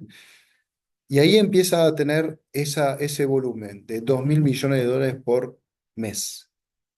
Termina siendo, obviamente, eh, más de 20.000 millones de dólares por año. 20.000, sabiendo que todas las importaciones de bienes son de 50, 60, 70.000 millones de dólares. ¿No? Estamos hablando de un cuarto de las importaciones, viene ahí, viene por el tema de la compra de dólares de los argentinos. ¿Cuánta gente compra? 1 millón, 2 millones, 3 millones, 4 millones de personas. Bastante, ¿sí? Entonces, bueno, eso cuando no hay límites. Después, obviamente, esto termina estallando, está todo eso, se empezó a hablar de deuda y fuga, que la fuga es esto, la fuga más importante, y se volvió a cortar en el 2019 y lo volvieron a abrir ahora. Y cuando lo abren, ni bien lo abren, efectivamente aparecen esos 2.000 millones de nuevo por mes. Cuando no había cepo, lo que empezaba a pasar es que la gente compraba a través del contado con liqui. Compraba los dólares a través del contado. ¿Cuánto fue lo que se compró el año pasado? Se compró más o menos, eh, 13, 14 mil millones de dólares. De gente que pasó al contado con liqui para comprar sus dólares. Em, que fue récord porque en otros años no se hizo eso. ¿Por qué fue récord? Porque lo que trataba haciendo el gobierno era achicar la brecha. Vos achicás la brecha, lo que termina pasando es que la gente te compra dólares. Lo Y, abaratás. y en verdad, claro, ¿se acuerdan que estaba todo el esquema del blend? Ujú. Entonces vos dejabas de ganar exportaciones para poner una parte de las exportaciones al contado con liqui. Y eso lo compraba las propias familias. Pues las empresas no podían comprar eso, pero las familias compraban eso. Entonces, más o menos, fíjense que siempre es 1.000, 2.000 millones de dólares por mes. Y es una dinámica de locos. O sea, lo positivo del principio de año que tuvo el gobierno no lo pudo acumular. Se lo chupó la gente a través del blend, digamos, ¿no? Ujú. Entonces no está pudiendo acumular dólares ni este año ni el anterior, salvo, digamos, ese salto hubo dos saltos, en verdad. Uno ahora vamos a ver. Uno por el FMI y otro que está acá. Estos son las reservas internacionales brutas y los depósitos en dólares. Cuando aparece el gobierno, bueno, viene la cosecha, con lo cual acumulan un poco, pero enseguida empieza a bajar. Y de nuevo, cuando viene, este es el blanqueo, tienen en el tercer trimestre del año pasado tienen otro saltito, y después el préstamo del Fondo Monetario Internacional. Lo que es interesante en esto es comparar cuántos son los depósitos en dólares versus las reservas. Es decir, si el Banco Central puede bancar una salida de depósitos en dólares. Lo que empezamos a ver es que en este 2025 había más depósitos en dólares que reservas. ¿Qué quiere decir eso? Que el Banco Central no podía bancar una corrida contra los dólares. Y eso es lo que a nosotros más nos interesa, más que reservas brutas, las netas, líquidas y toda esa discusión que siempre es más etérea, porque al fin y al cabo el problema es ¿no? Si empieza la gente dice, che, no hay más dólares, va, retira y se acabó, ¿no? Eso es un esquema cuando empezó a haber depósitos por sobre las reservas brutas en los 90.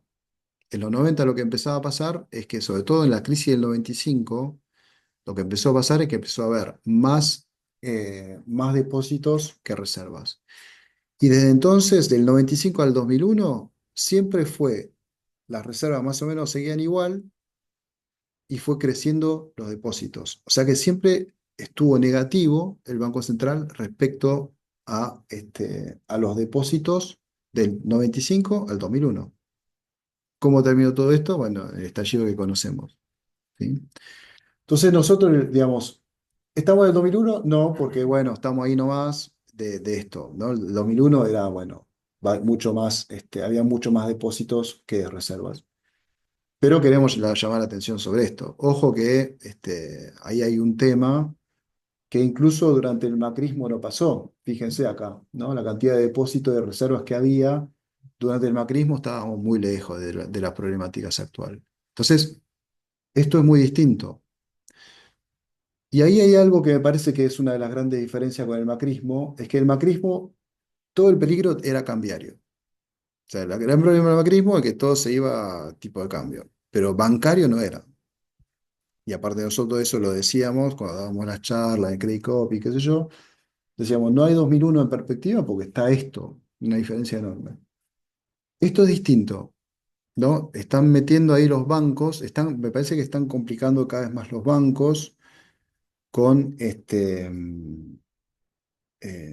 incentivándolos a prestar dólares. Ahí apareció un esquema de obligaciones negociables, que los bancos salían a captar dólares ellos mismos y prestar ellos mismos esos dólares, ¿no? Un esquema medio raro.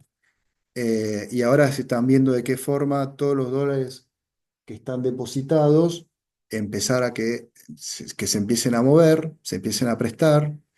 A la vez eso es problemático porque estás inventando dólares. lo único que va a generar es un incremento de estos depósitos, pues lo estás multiplicando. Entonces aparece lo del colchón.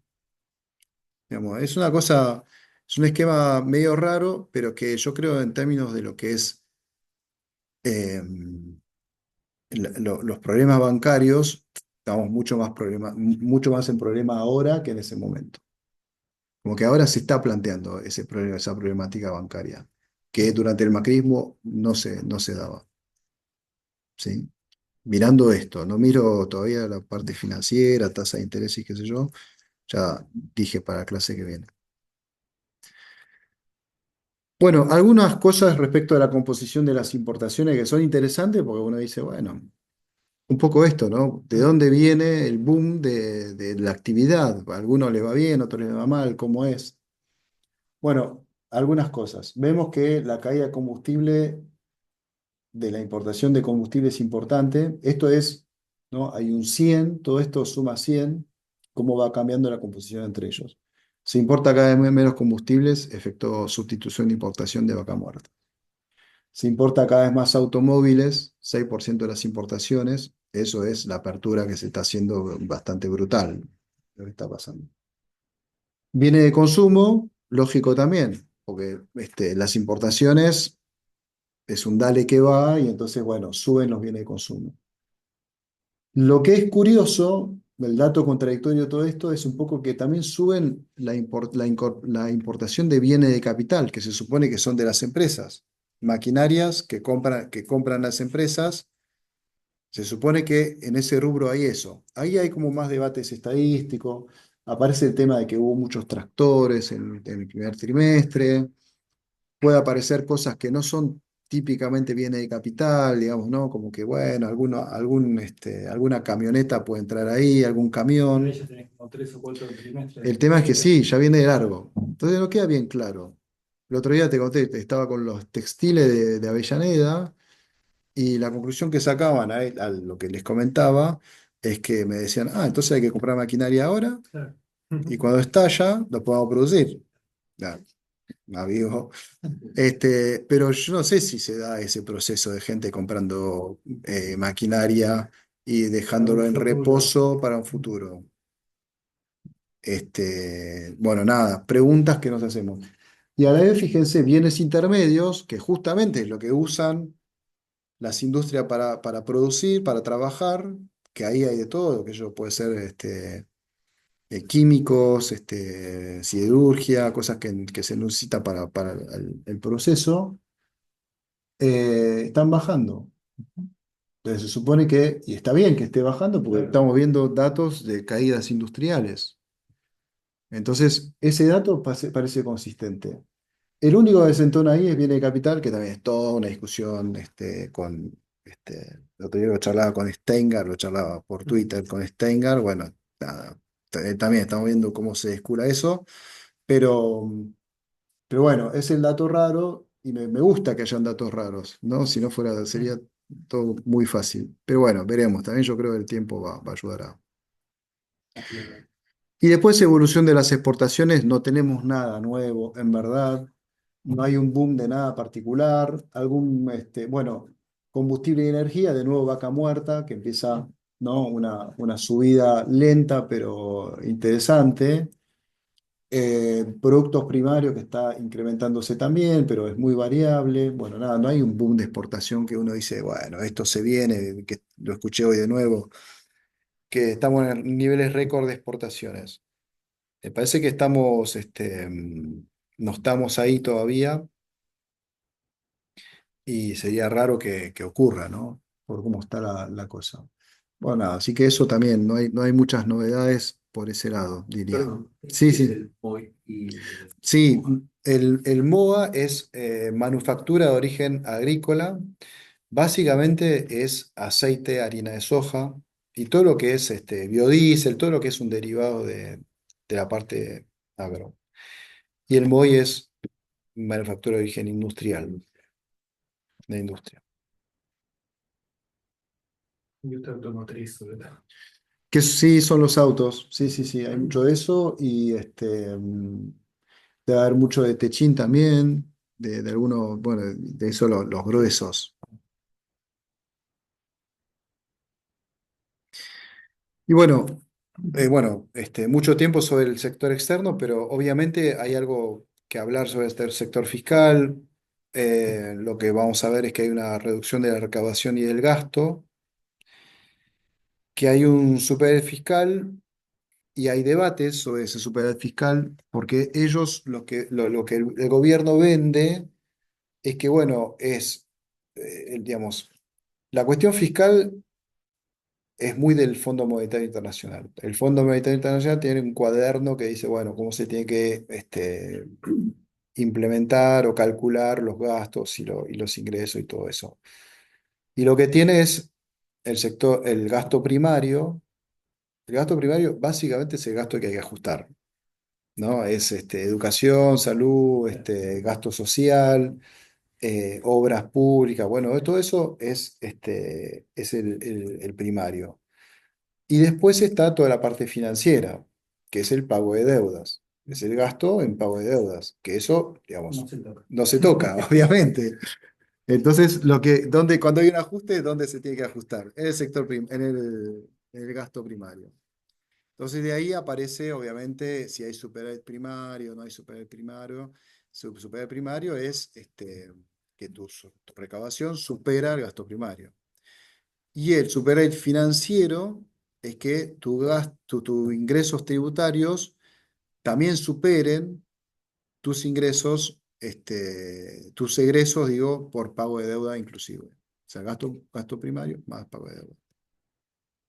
Entonces lo que se está diciendo mucho es, bueno, ok, hay superávit primario, pero después el financiero, estás haciendo una triquiñuela porque estás dejando de pagar algunas cosas y entonces es como que, bueno, lo pones un poco debajo de la alfombra eh, y de esa forma vos estás dibujando los números para que te superávit financiero. Es un debate, digamos, yo creo que es algo que se puede discutir, no obstante, bueno, un poquito simplemente para, para comentar un poco que eso existe. Tenemos superávit, entonces, un poco estaba chusmeando qué otros países tienen superávit fiscal. No hay muchos. O sea, va cambiando mucho de un año a otro. En el FMI hay una página en la cual te dicen año a año tenés todos los países y año a año quién tiene superávit de todos los países del mundo. Este año, ¿quién tiene? 2025. Eh, sí, algunos países escandinavos, Rusia, Argentina y México, por ejemplo, ¿no? Como grandes países. China tiene 7% abajo, 7 puntos abajo.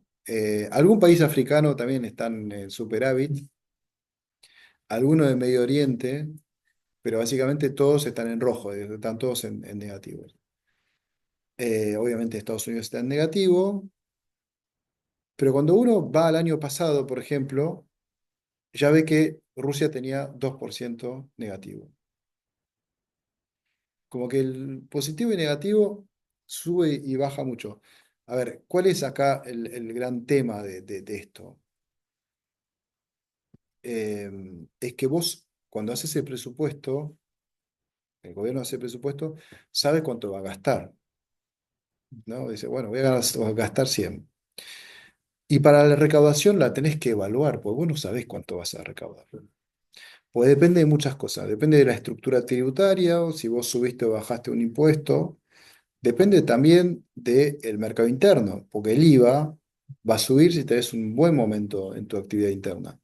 Si tenés un mal momento, va a bajar, como está sucediendo ahora. Y además en Argentina, como tenemos el privilegio de ser un país periférico, complejizamos más, porque tenemos el sector externo. Entonces, una gran parte de los impuestos de retenciones son sobre el sector externo, algo que, digamos, en Francia no existe. Y entonces, si sube o baja el precio de la soja, también te va a incidir muchísimo en esto. Y también, bueno, ahora voy a explicar un poco, pero el tipo de cambio también. Entonces, es muy azaroso en un punto cuánto vas a efectivamente recaudar. Es muy azaroso. Entonces, decir voy a tener superávit o déficit es muy, muy complejo, por eso hay países que pasan por arriba, por abajo, porque esas oscilaciones son como, depende de cómo te va, no sé, para Rusia será el precio del gas, ¿sí? Y esas cuestiones. Entonces, bueno, eso como un gran tema. ¿Cuáles son los datos fiscales en relación al PIB? Bueno, ahí fui un poco más lejos, del 2004. Tenemos en rojo lo que es la recaudación total, que vemos al principio de la recaudación está por sobre el verde, que es el gasto total. Teníamos superávit, efectivamente, en los primeros años. Ahí también, recordemos cómo se generó ese superávit, porque en la convertibilidad había todo déficit. En el 2002 se devalúa, se congelan, digamos, 40% de inflación, se congelan las jubilaciones y los salarios públicos. O sea, ¿se acuerdan que ya le habían quitado trece por Sí, ciento sí, claro. A todo eso te quitan otro 40%, porque inflación de 40% y vos seguís ahí. Y se le agrega además retenciones a las exportaciones de agro y de petróleo también, pues se exportaba petróleo en ese momento. Y algún impuesto más, el impuesto al cheque, por ejemplo, nace ahí. Y bueno, y alguno otro que se me olvidará. Pero claro, ahí tuviste superávit, pero de nuevo, ¿cuál es la consecuencia un poco de su superávit? Un gasto público por el piso, una pobreza muy elevada, un salario de los empleos públicos que no existe.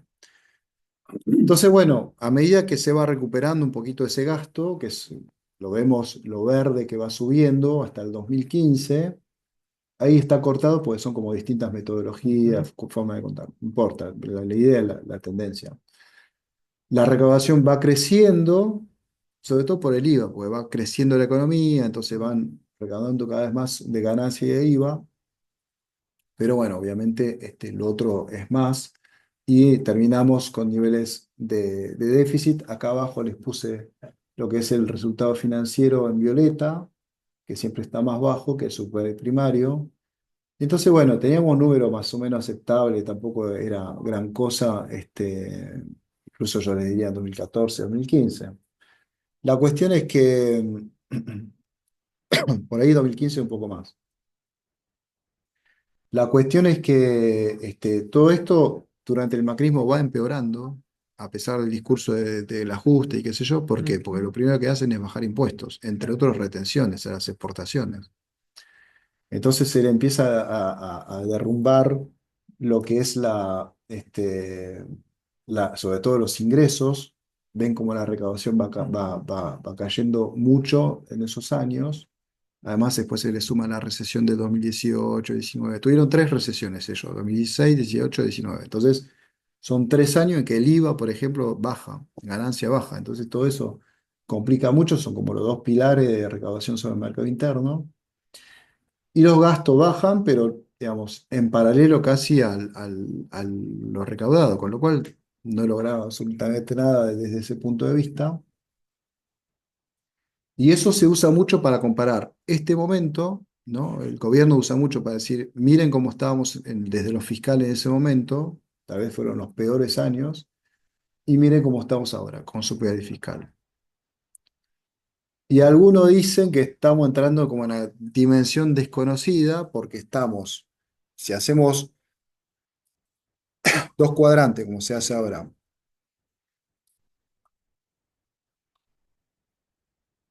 En uno ponemos un eje de superávit, déficit fiscal, y en otro ponemos positivo o negativo a la balanza comercial. Hay un cuadrante que es negativo en la balanza comercial y negativo y positivo en el superávit fiscal, que muy pocas veces se vio en la Argentina. Hasta, hasta el 2024 estábamos con el famoso superávit gemelos, ¿no? En los dos lados. Sí. Entonces, eso lo conocíamos porque fue el momento Néstor, digamos, Néstor Kirchner. Después tuvimos déficit en los dos, que fueron básicamente el segundo gobierno de Cristina y el de Macri, bueno, y el de Alberto, por la pandemia, por varias cosas. Y entonces no sabemos bien qué pasa en este último cuadrante que va a ser este superávit fiscal y déficit sobre el sector externo. Los más liberales que te dicen, no, vos si tenés superávit fiscal, no importa lo que pasa en el sector externo. Y lo que dicen decimos los más heterodoxos, es decir, no importa lo que pasa en lo fiscal, lo que importa es lo que pasa en el sector externo. Pero bueno, esa es un poco la discusión que está lindo, me parece que es lindo para seguirlo como jueguito. Ahí en el gobierno de Macri, digamos, se financió todo ese resultado negativo con deuda, con él, ¿no? Sí, sí. En el de Alberto se interpreta como que se financió con inflación. ¿Cómo hay que entender todos esos meses seguidos, trimestres seguidos de resultados financieros negativos? ¿Quién Sí, sí, no, fue emisión, básicamente, porque no tenía acceso al a los mercado? mercados y fue todo emisión. Lo de Alberto Esa fue es todo la forma emisión. de interpretarlo de alguna manera, eso. Sí, sí, sí. O sea, con algo hay que bancarla, esa. Eh, Con deuda, con emisión, supongo. ¿En qué sentido? ¿Cuál hay No, que no, bancarla? los resultados financieros negativos. En Sí, el macrismo tomó deuda sí, y algo de inflación también. Pero en el gobierno de Alberto es todo emisión. es todo emisión, sí. Es todo emisión y alguna utilidad, qué sé yo, pero es todo emisión. Sí, a ver, en un punto yo creo que el macrismo también hubo mucha emisión, porque no tomaban deuda en pesos tanto, tomaban deuda en dólares. Entonces esa deuda en dólares que tomaba después ellos tenían que emitir para comprarla. Entonces, en última instancia, digamos, terminó habiendo una emisión de parte del gobierno del macrismo. Después ellos lo que hacían es tratar de esterilizarla, como se dice, es decir, tratar de que esa emisión volviera al Banco Central. Y ahí el juego de las LEVAC era un poco eso, justamente. Entonces, hay una complejidad ahí financiera que hace que todavía se debate si el superávit, si la deuda, era por el superávit, el déficit fiscal, o si la deuda era por el déficit en el sector externo. Que seguramente si vos empezás a sumar todos esos déficits, nunca en la vida te da el incremento de deuda externa que tuvimos. Porque los 44.000 millones de dólares del FMI no tienen que ver con esto, con esta cuestión de- 100.000 de- primero, ¿no? ¿eh? 100.000 palos primero. Y primero, claro, y en total creo que Claro. terminó siendo, en total creo que Sí, terminó siendo 88.000 millones sí, de bueno. dólares. Y que más o menos la salida de capitales, la fuga de capitales fue de ese mismo tenor. Entonces, bueno, pero para que tengamos una interpretación un poco más de largo plazo de los dos debates sobre la cuestión fiscal. Enfocando un poco más a nuestro tema, lo que estamos viendo, esto es la recaudación en términos de PIB. En términos de PIB es esto, no sé si es en términos reales, me parece que es. Bueno, la cuestión es que está bajando, ¿no? Lo que estamos viendo es que desde el 22, 23 incluso, ahí empezó a bajar, 23 empezó a bajar la recaudación por el tema también de las retenciones, la sequía y todo eso fue un impacto muy grande de ese año. El 24 sigue bajando, pero más por la cuestión de, si bien vuelve las retenciones, vuelve a ser importante, ahí es el mercado interno, IVA y ganancia que se achatan mucho, y del 25 pareciera que estamos en los mismos niveles bajos, o sea, en la misma trayectoria descendente de la recaudación. Ahí hay un tema, ¿no? Yo creo para pensar también hacia futuro, bueno, tal vez, a ver, vamos a verlo un poquito más acá en detalle. Vamos, son muchas curvitas, traté de juntar las curvas en lo que es IVA, ganancia, seguridad social, sector externo y el resto, digamos, resto del mundo, para no tratar de hacer tanto lío. Ayer arriba les puse un poco cómo va evolucionando el IVA, ganancia, bueno, los que yo les conté. Lo que vemos que el IVA respecto del año pasado está mejor, 8 puntos arriba, en términos reales, ¿no? Está descontada la inflación. Pero si nos vamos a 2 años atrás, que es como yo le dije lo que hay que comparar, estamos 14% abajo. ¿Por qué el IVA es importante? Porque son las ventas. Digamos, si uno toma además IVA venta más, enfocado todavía, tendríamos más ajustado ese número, pero claro, si no hay ventas, va a recaudar la baja por venta. Entonces es una muestra de que la actividad en total está por debajo todavía de lo que fue el 2023. Ganancia lo mismo, estamos muy por abajo de ganancia, ¿sí? Lo único que por ahí llama un poco la atención es que seguridad social estamos en niveles más o menos similares. De hecho, es la curva en rosa que está acá. Yo le pregunté a algunos especialistas, ellos no tienen tan claro que sea así el tema, pero seguridad social, son los aportes, con lo cual, ¿qué quiere decir? Digamos, aportes que es un porcentaje de tu salario. ¿Han mejorado el salario o han mejorado la cantidad de trabajadores? Una de las dos cosas, de forma a que mejore tu recaudación por seguridad social. Ahí también lo que puede pasar es que haya un efecto de no sé, tipo de cambio incluso sobre esto. Porque como Hubo está un más perdón, apreciado, capaz ¿eh? que hubo un perdón para los trabajadores no registrados, capaz que algunos se incorporaron en ese periodo, ¿no? Por eso, pero uno cuando ve los datos de trabajadores, vamos a ver la próxima vez, pero de trabajadores no registrados, no es que hubo un gran Claro. incremento. Entonces, bueno, ahí tengo la duda, por ahí me lo traigo para la próxima. Vemos que el IVA, en la evolución del IVA, que es la curva de arriba de todo, el IVA es el que más recauda, desde el octubre del 23, que tuvo ahí su máximo en 400.000, esos son pesos de ahora, eh, fue bajando desde entonces. Se recuperó un poco, ¿no? Durante el verano, que hubo ese pequeño veranito, para decirlo así, porque lo podemos usar el veranito de este gobierno, y de entonces está empezando a bajar de nuevo. Así que la pregunta que nos estamos haciendo sobre el tema del IVA es si estamos entrando o no en una recesión, si la economía argentina está entrando en una recesión. Ahora, se está estancando por lo menos, hay que ver. Bueno, después ganancia está ahí nomás, más o menos estable, está esos saltos en mayo, que es el pago de ganancia. Y bueno, está el resto del mundo que sube, habría que ver bien qué ítem en particular. Lo que a mí me gusta ver siempre es el de sector externo, que son las retenciones. Y ahí vemos que también en la parte de sector externo sobre el total, está cayendo el sector externo. Y lo vemos más, no sé si no tengo la filmera de porcentaje de composición, pero eso es un efecto claramente del tipo de cambio. Porque si vos tenés grandes tipos de cambios, acá sí también lo puedo ver, por ejemplo. Esta es la recaudación por exportaciones, impuestos Exacto. Sí, es retenciones a las exportaciones y impuestos a las importaciones, aranceles. Esto es una perspectiva de muy largo plazo. No importa, bueno, acá están los mismos del 97 hasta la fecha. Lo que es interesante para lo que es este sector externo, que es la que está abajo, es que obviamente al principio eran casi nulas, eran aranceles a las importaciones, 5% del total, ahí sí están en composición.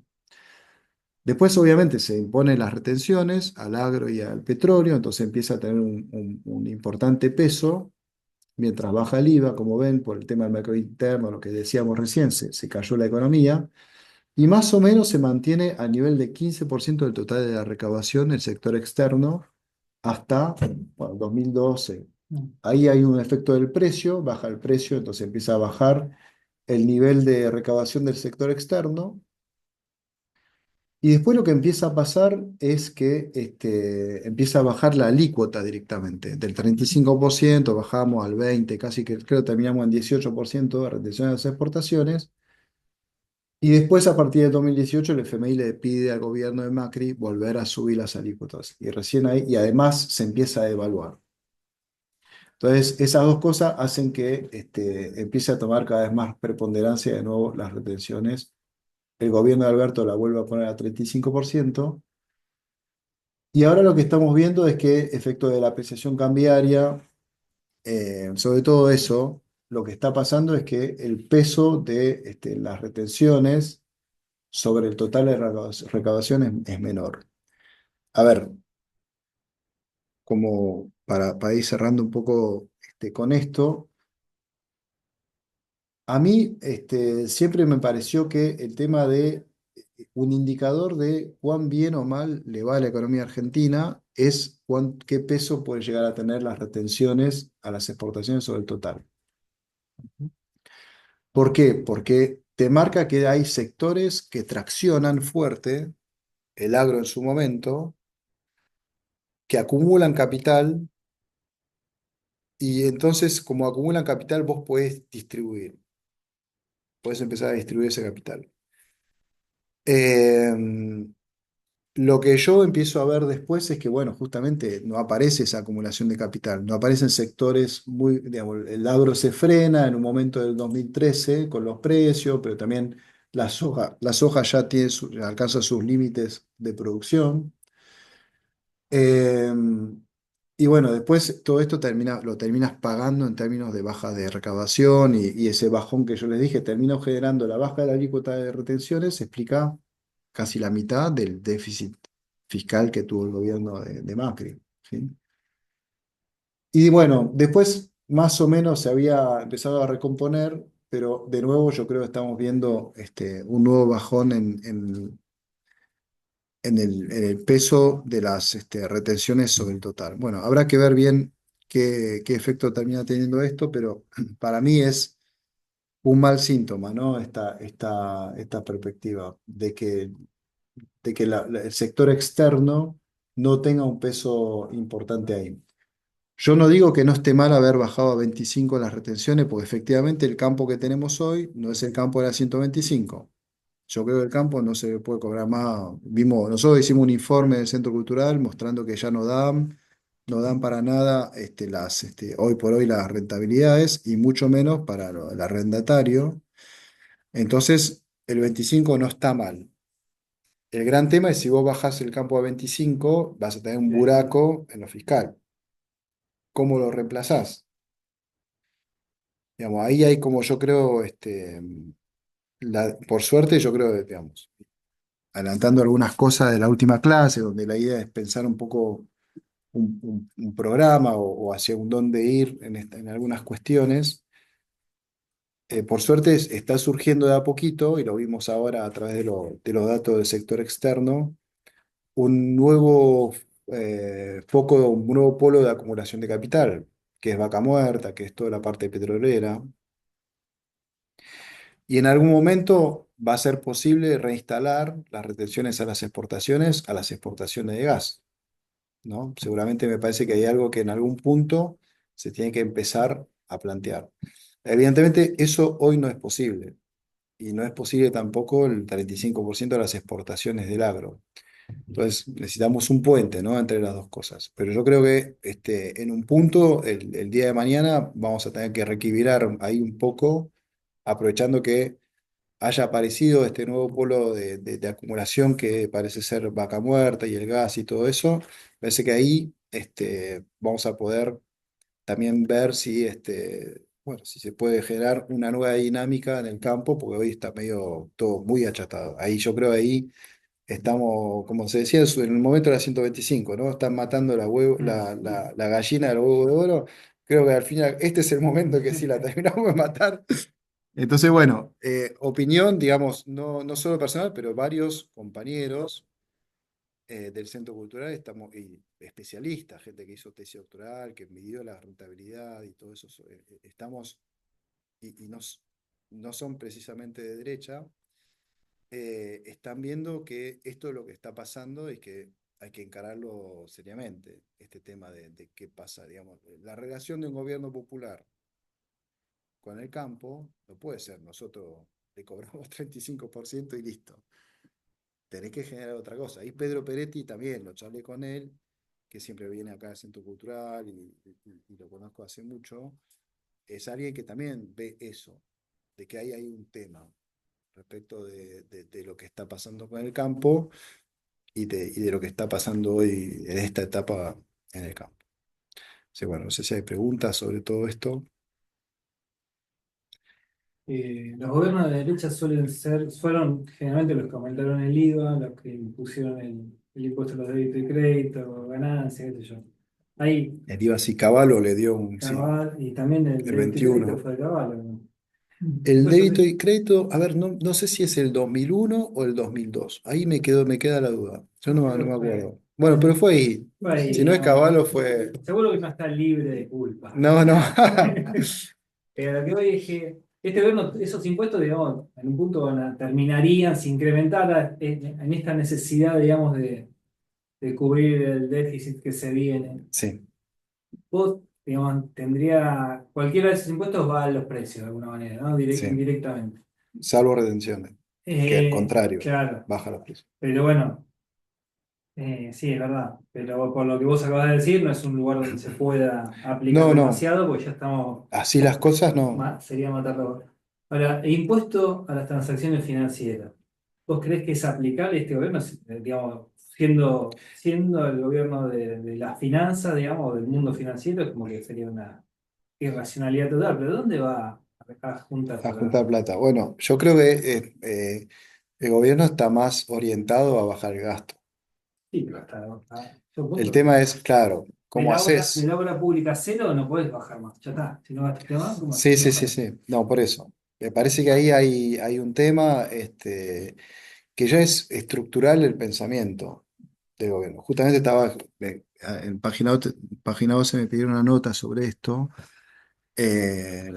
Uno aprovecho para pensar algunas cosas de esto, pero evidentemente hay algo estructural. Lo que dijo Milei ahora, que el Estado es el diablo, Mm. ya cuando empiezan con esas cosas, decir, qué mal se presenta todo, pero hay un problema conceptual con el Estado, eso de la obra. Bueno, ¿y quién va a hacer la ruta? Porque la vas a privatizar, pues está esa idea ahora, ¿no? Cerramos vialidad, surgió justo ahora a la tarde. Mm.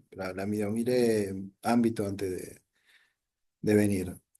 Eh, no, tampoco fue un éxito, digamos, la privatización de las rutas, pero además hay rutas que nadie va a querer comprar, porque obviamente son la secundaria, pero ¿qué va a hacer la gente? Digamos, va a armar un consorcio, como el consorcio para para comprar lo más antieconómico que hay, porque vos cuando haces compra tenés que hacer a escala.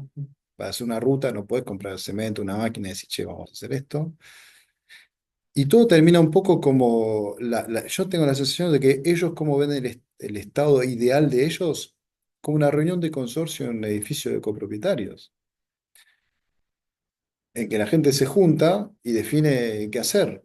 Pero los que fueron, los que vivieron lo que es una asamblea de consorcio, saben lo que es. Por algo siguen habiendo muchos edificios con cable de tela, porque cuando hay que poner la guita, como vos no tenés poder de policía como para decir, te obligo a poner la plata porque hay que cambiar los cables de tela, porque nos lo pide el gobierno de la ciudad, siguen existiendo. Porque es una cuestión de lograr mayoría, bueno, esa cosa, cuando uno dice los límites de la democracia, es eso, digamos, es el consorcio. Pero digo, en un punto tiene que haber alguien que te dice, mira, tenés que pagar los impuestos porque tenemos que hacer eso. No te gusta, no te conviene, no usas, no importa. Hay elementos de la dinámica de decisión, incluso, yo te diría, de eso estamos hablando, y económicos en términos de que vos tenés que tener la escala como Estado, como para decir, bueno, voy a hacer todas las rutas. Obviamente tenés que poder tener ventaja de costos en eso, que es la gran discusión de siempre con esas cuestiones.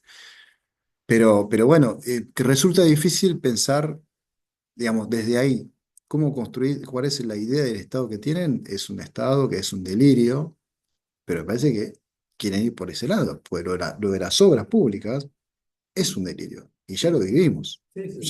ya sucedió, y no va a cambiar. Hemos ido a Mar del Plata con mi mujer la semana pasada, reventamos una rueda de la cantidad de bache que hay. Entonces ahí es cuando decís, Las rutas más transitadas del sobre país. no, no, sobre la costanera, en la ciudad, Ah, en la ciudad, esta la ciudad. costanera de la Claro. ciudad.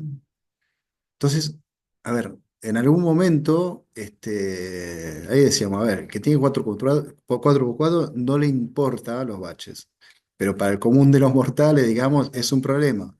Entonces, o generamos una sociedad en la cual lo de las 4x4 no les importa, y el costo de toda la sociedad dual, digamos, 4x4 versus el resto de la humanidad, o la gente se empieza a pudrir, porque una cosa es que hay ajuste en el hospital público donde vos no vas, porque vos tenés tu obra social. Otra cosa es que me revientes la cubierta del auto porque vos no hay obra pública, ¿no? Que yo creo eso es algo que se va a ver. Cada vez más el Claro. deterioro de la infraestructura y todo eso se va a notar, se va a notar. Entonces, bueno, es todo un tema, ¿viste? Cuando empiezas a abrir esa cuestión de qué quieren hacer ellos, ¿qué hicieron? ¿Qué hicieron? Es, si vos decís, bueno, ¿qué hicieron con las obras públicas? Y eso vas hacia adelante, decís, bueno, si quieren hacer lo mismo para otras cosas, es un delirio. Ahora Sí, no.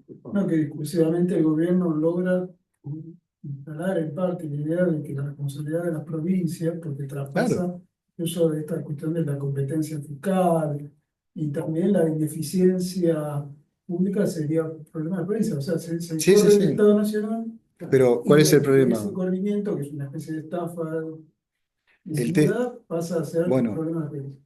todo eso donde rebota, en el Congreso, que es lo que hablábamos al Claro. principio. Hay como los ajustes son principalmente a jubilaciones, salarios públicos, a obras públicas y a transferencia a provincia. Entonces, que son educación y salud en última instancia. Entonces termina viendo ahí como, o sea, se arma una maroma media rara en la cual, si lo único que tenés para presentar es la inflación, pero si empieza a subir el dólar, en algún momento eso va a empezar a repercutir en un incremento de la inflación mes a mes, cambia el humor social, la gente se empieza a dar cuenta que está en la ruta y todo hecho mierda, te empieza a ir mal en las elecciones y el gobierno le quedan 2 años y ahí es cuando vos estás frente el gobierno está frente al abismo, con todas las provincias que van a estar diciendo, bueno, dale, déjate de joder, empezá a girar guita. Si no, no te votó nada, le empiezan a votar cualquier otra cosa, que es lo que está pasando. Por eso digo, y ojo, y no sé cómo reacciona algún gobierno débil en esos casos, no siempre de la mejor manera. Y pienso que la cuestión también es, ¿hasta qué punto es el pensamiento obtuso que tienen sobre el Estado, ¿no? Es permeable a la realidad de los datos, ¿no? O sea, ¿cuánto van a persistir en esa idea Mandrilandia. en Mandrilandia a chocarla hasta dónde? Y eso yo creo que es uno de los temas de lo que tiene en la cabeza Milei y bueno, hasta qué punto quién maneja, ¿no? ¿Quién maneja el gobierno? Si lo maneja Caputo Exacto. y los grandes grupos económicos Si hay un personalito atrás, o un idealista como Milei, sí. claro. Bueno, otra cosa que no funciona más respecto del neoliberalismo, liberalismo, lo asociamos con derecho, centro derecha, es la teoría del derrame. Pero sobre la teoría del derrame es teoría de quiebres, porque se acabó el derrame, siquiera como discurso en este momento. Sí, es cierto que no se Es está una usando. novedad. Se está usando un discurso del capitalismo como cosa, como lo mejor que nos pasó en la vida y no sé.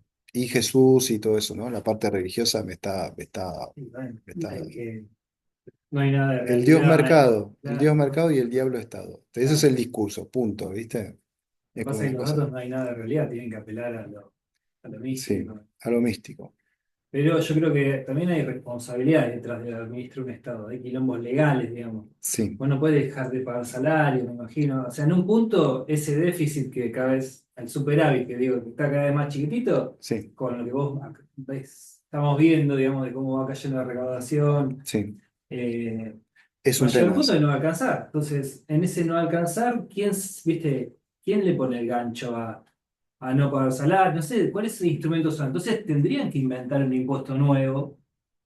Sí, sí, Como claro, claro. O sea, uno dice van a querer bajar gasto, que ya lo hicieron, miren lo que sí, sí, ocurrió. A ver. hicieron. Ahora, este, ahí es donde aparece el círculo vicioso del fin de los 90 de nuevo, en el cual los tipos ajustaban el 13%, por ejemplo, a Claro. jubilación y empleo público. Eso hacía que bajara el consumo, bajaba la recaudación del IVA y seguías teniendo déficit. Entonces no podían resolver nunca ese asunto. Entonces, bueno, ahí yo creo que ahí hay una, bueno, a ver, Y las una... inversiones que no llegan, no No, llegan. no, Porque si vos dijeras, la estamos bueno, esperando es este desde modelo, Macri. porque Estamos... este modelo trae inversiones, No, ponele no, que le no. podés Claro. entender por lo menos la cuenta matemática, pero ni siquiera. Sí, lo vimos, es increíble el tema de inversiones, incluso cómo se da vuelta, Claro. porque, y que no es siquiera, porque ahí en inversiones aparece también la remisión de ganancia, o a veces viene junto. Y como están bloqueadas las ganancias de las multinacionales, o sea, ni siquiera es que o sea, lo que falta a toda la cuenta negativa en lo externo es a partir del 26 la remisión de ganancias de utilidades de empresas Ah, transnacionales que se calculan en 10 mil millones de dólares. Entonces, esto es, además, digamos, con eso con eso sin bloqueado. jugar, Claro. bloqueado. Por eso es bastante áspero lo que tienen ese delante. ¿No? La verdad que es, yo creo que incluso para cualquier gobierno sería desafiante todo esto que está pasando. Pero bueno, no es. ¿Resultado de los dólares de colchón hay algo? No, No no, hay no, nada, ¿no? no hay nada. La gente está, bueno, uno diría que son los dólares de colchón hoy por hoy, es justamente la formación de activos Claro. externos. Otra vez. Que al revés, estamos hablando de 2.000 millones, 3.000 millones Estamos por cargando mes. los colchones. Al contrario, claro. Los colchones de hoy son los depósitos en dólares, pongamos. Entonces, bueno, sí, la parte macro está bastante compleja. Lo que les propongo para la próxima es ir más hacia lo micro, algunos sectores. La parte financiera, tengo dos formas de mirarla, pero me parece que está bueno, pues ya me preguntaron, mañana con Marcelo Bonelli me dijo, bueno, la producción me dijo, ¿por qué no venís? Y estuve en TN el domingo, además, esas Claro cosas que me que, pasan. ¿qué Sí, está pasando? está ¿Qué está pasando con TN. pasando? ¿Sabés que a veces me paso a mirar TN porque están tranquilos? Están en modo, no sé si lo vieron alguna vez, están en modo incluso divertido, como relajado, criticones con el gobierno. Y ya cuando dicen, ¿sabes qué? Me dijeron, che, queremos hablar de esto. Me mandan un link a la nota de ámbito Ah, mira. crítica. Ajá. Entonces, evidentemente, ellos tienen su interna con el gobierno por el tema de Telecom. Pero no, ya eso no se cerró, creo que sí, ya está, ¿no? El tema de Telecom. Me parece que no, todavía Todavía el está dando gobierno puso vueltas. los Bueno, peros, está sí, bien, sí. Aparte que Entonces, bueno, esa ventana, si me dicen, seguro. voy, y después Seguro. vemos. Bueno, Muy bien. nos vemos el lunes que Muy viene, bien, con gracias. más Sí, buenas noticias. sí, no lo dudo. Más optimismo para derramar.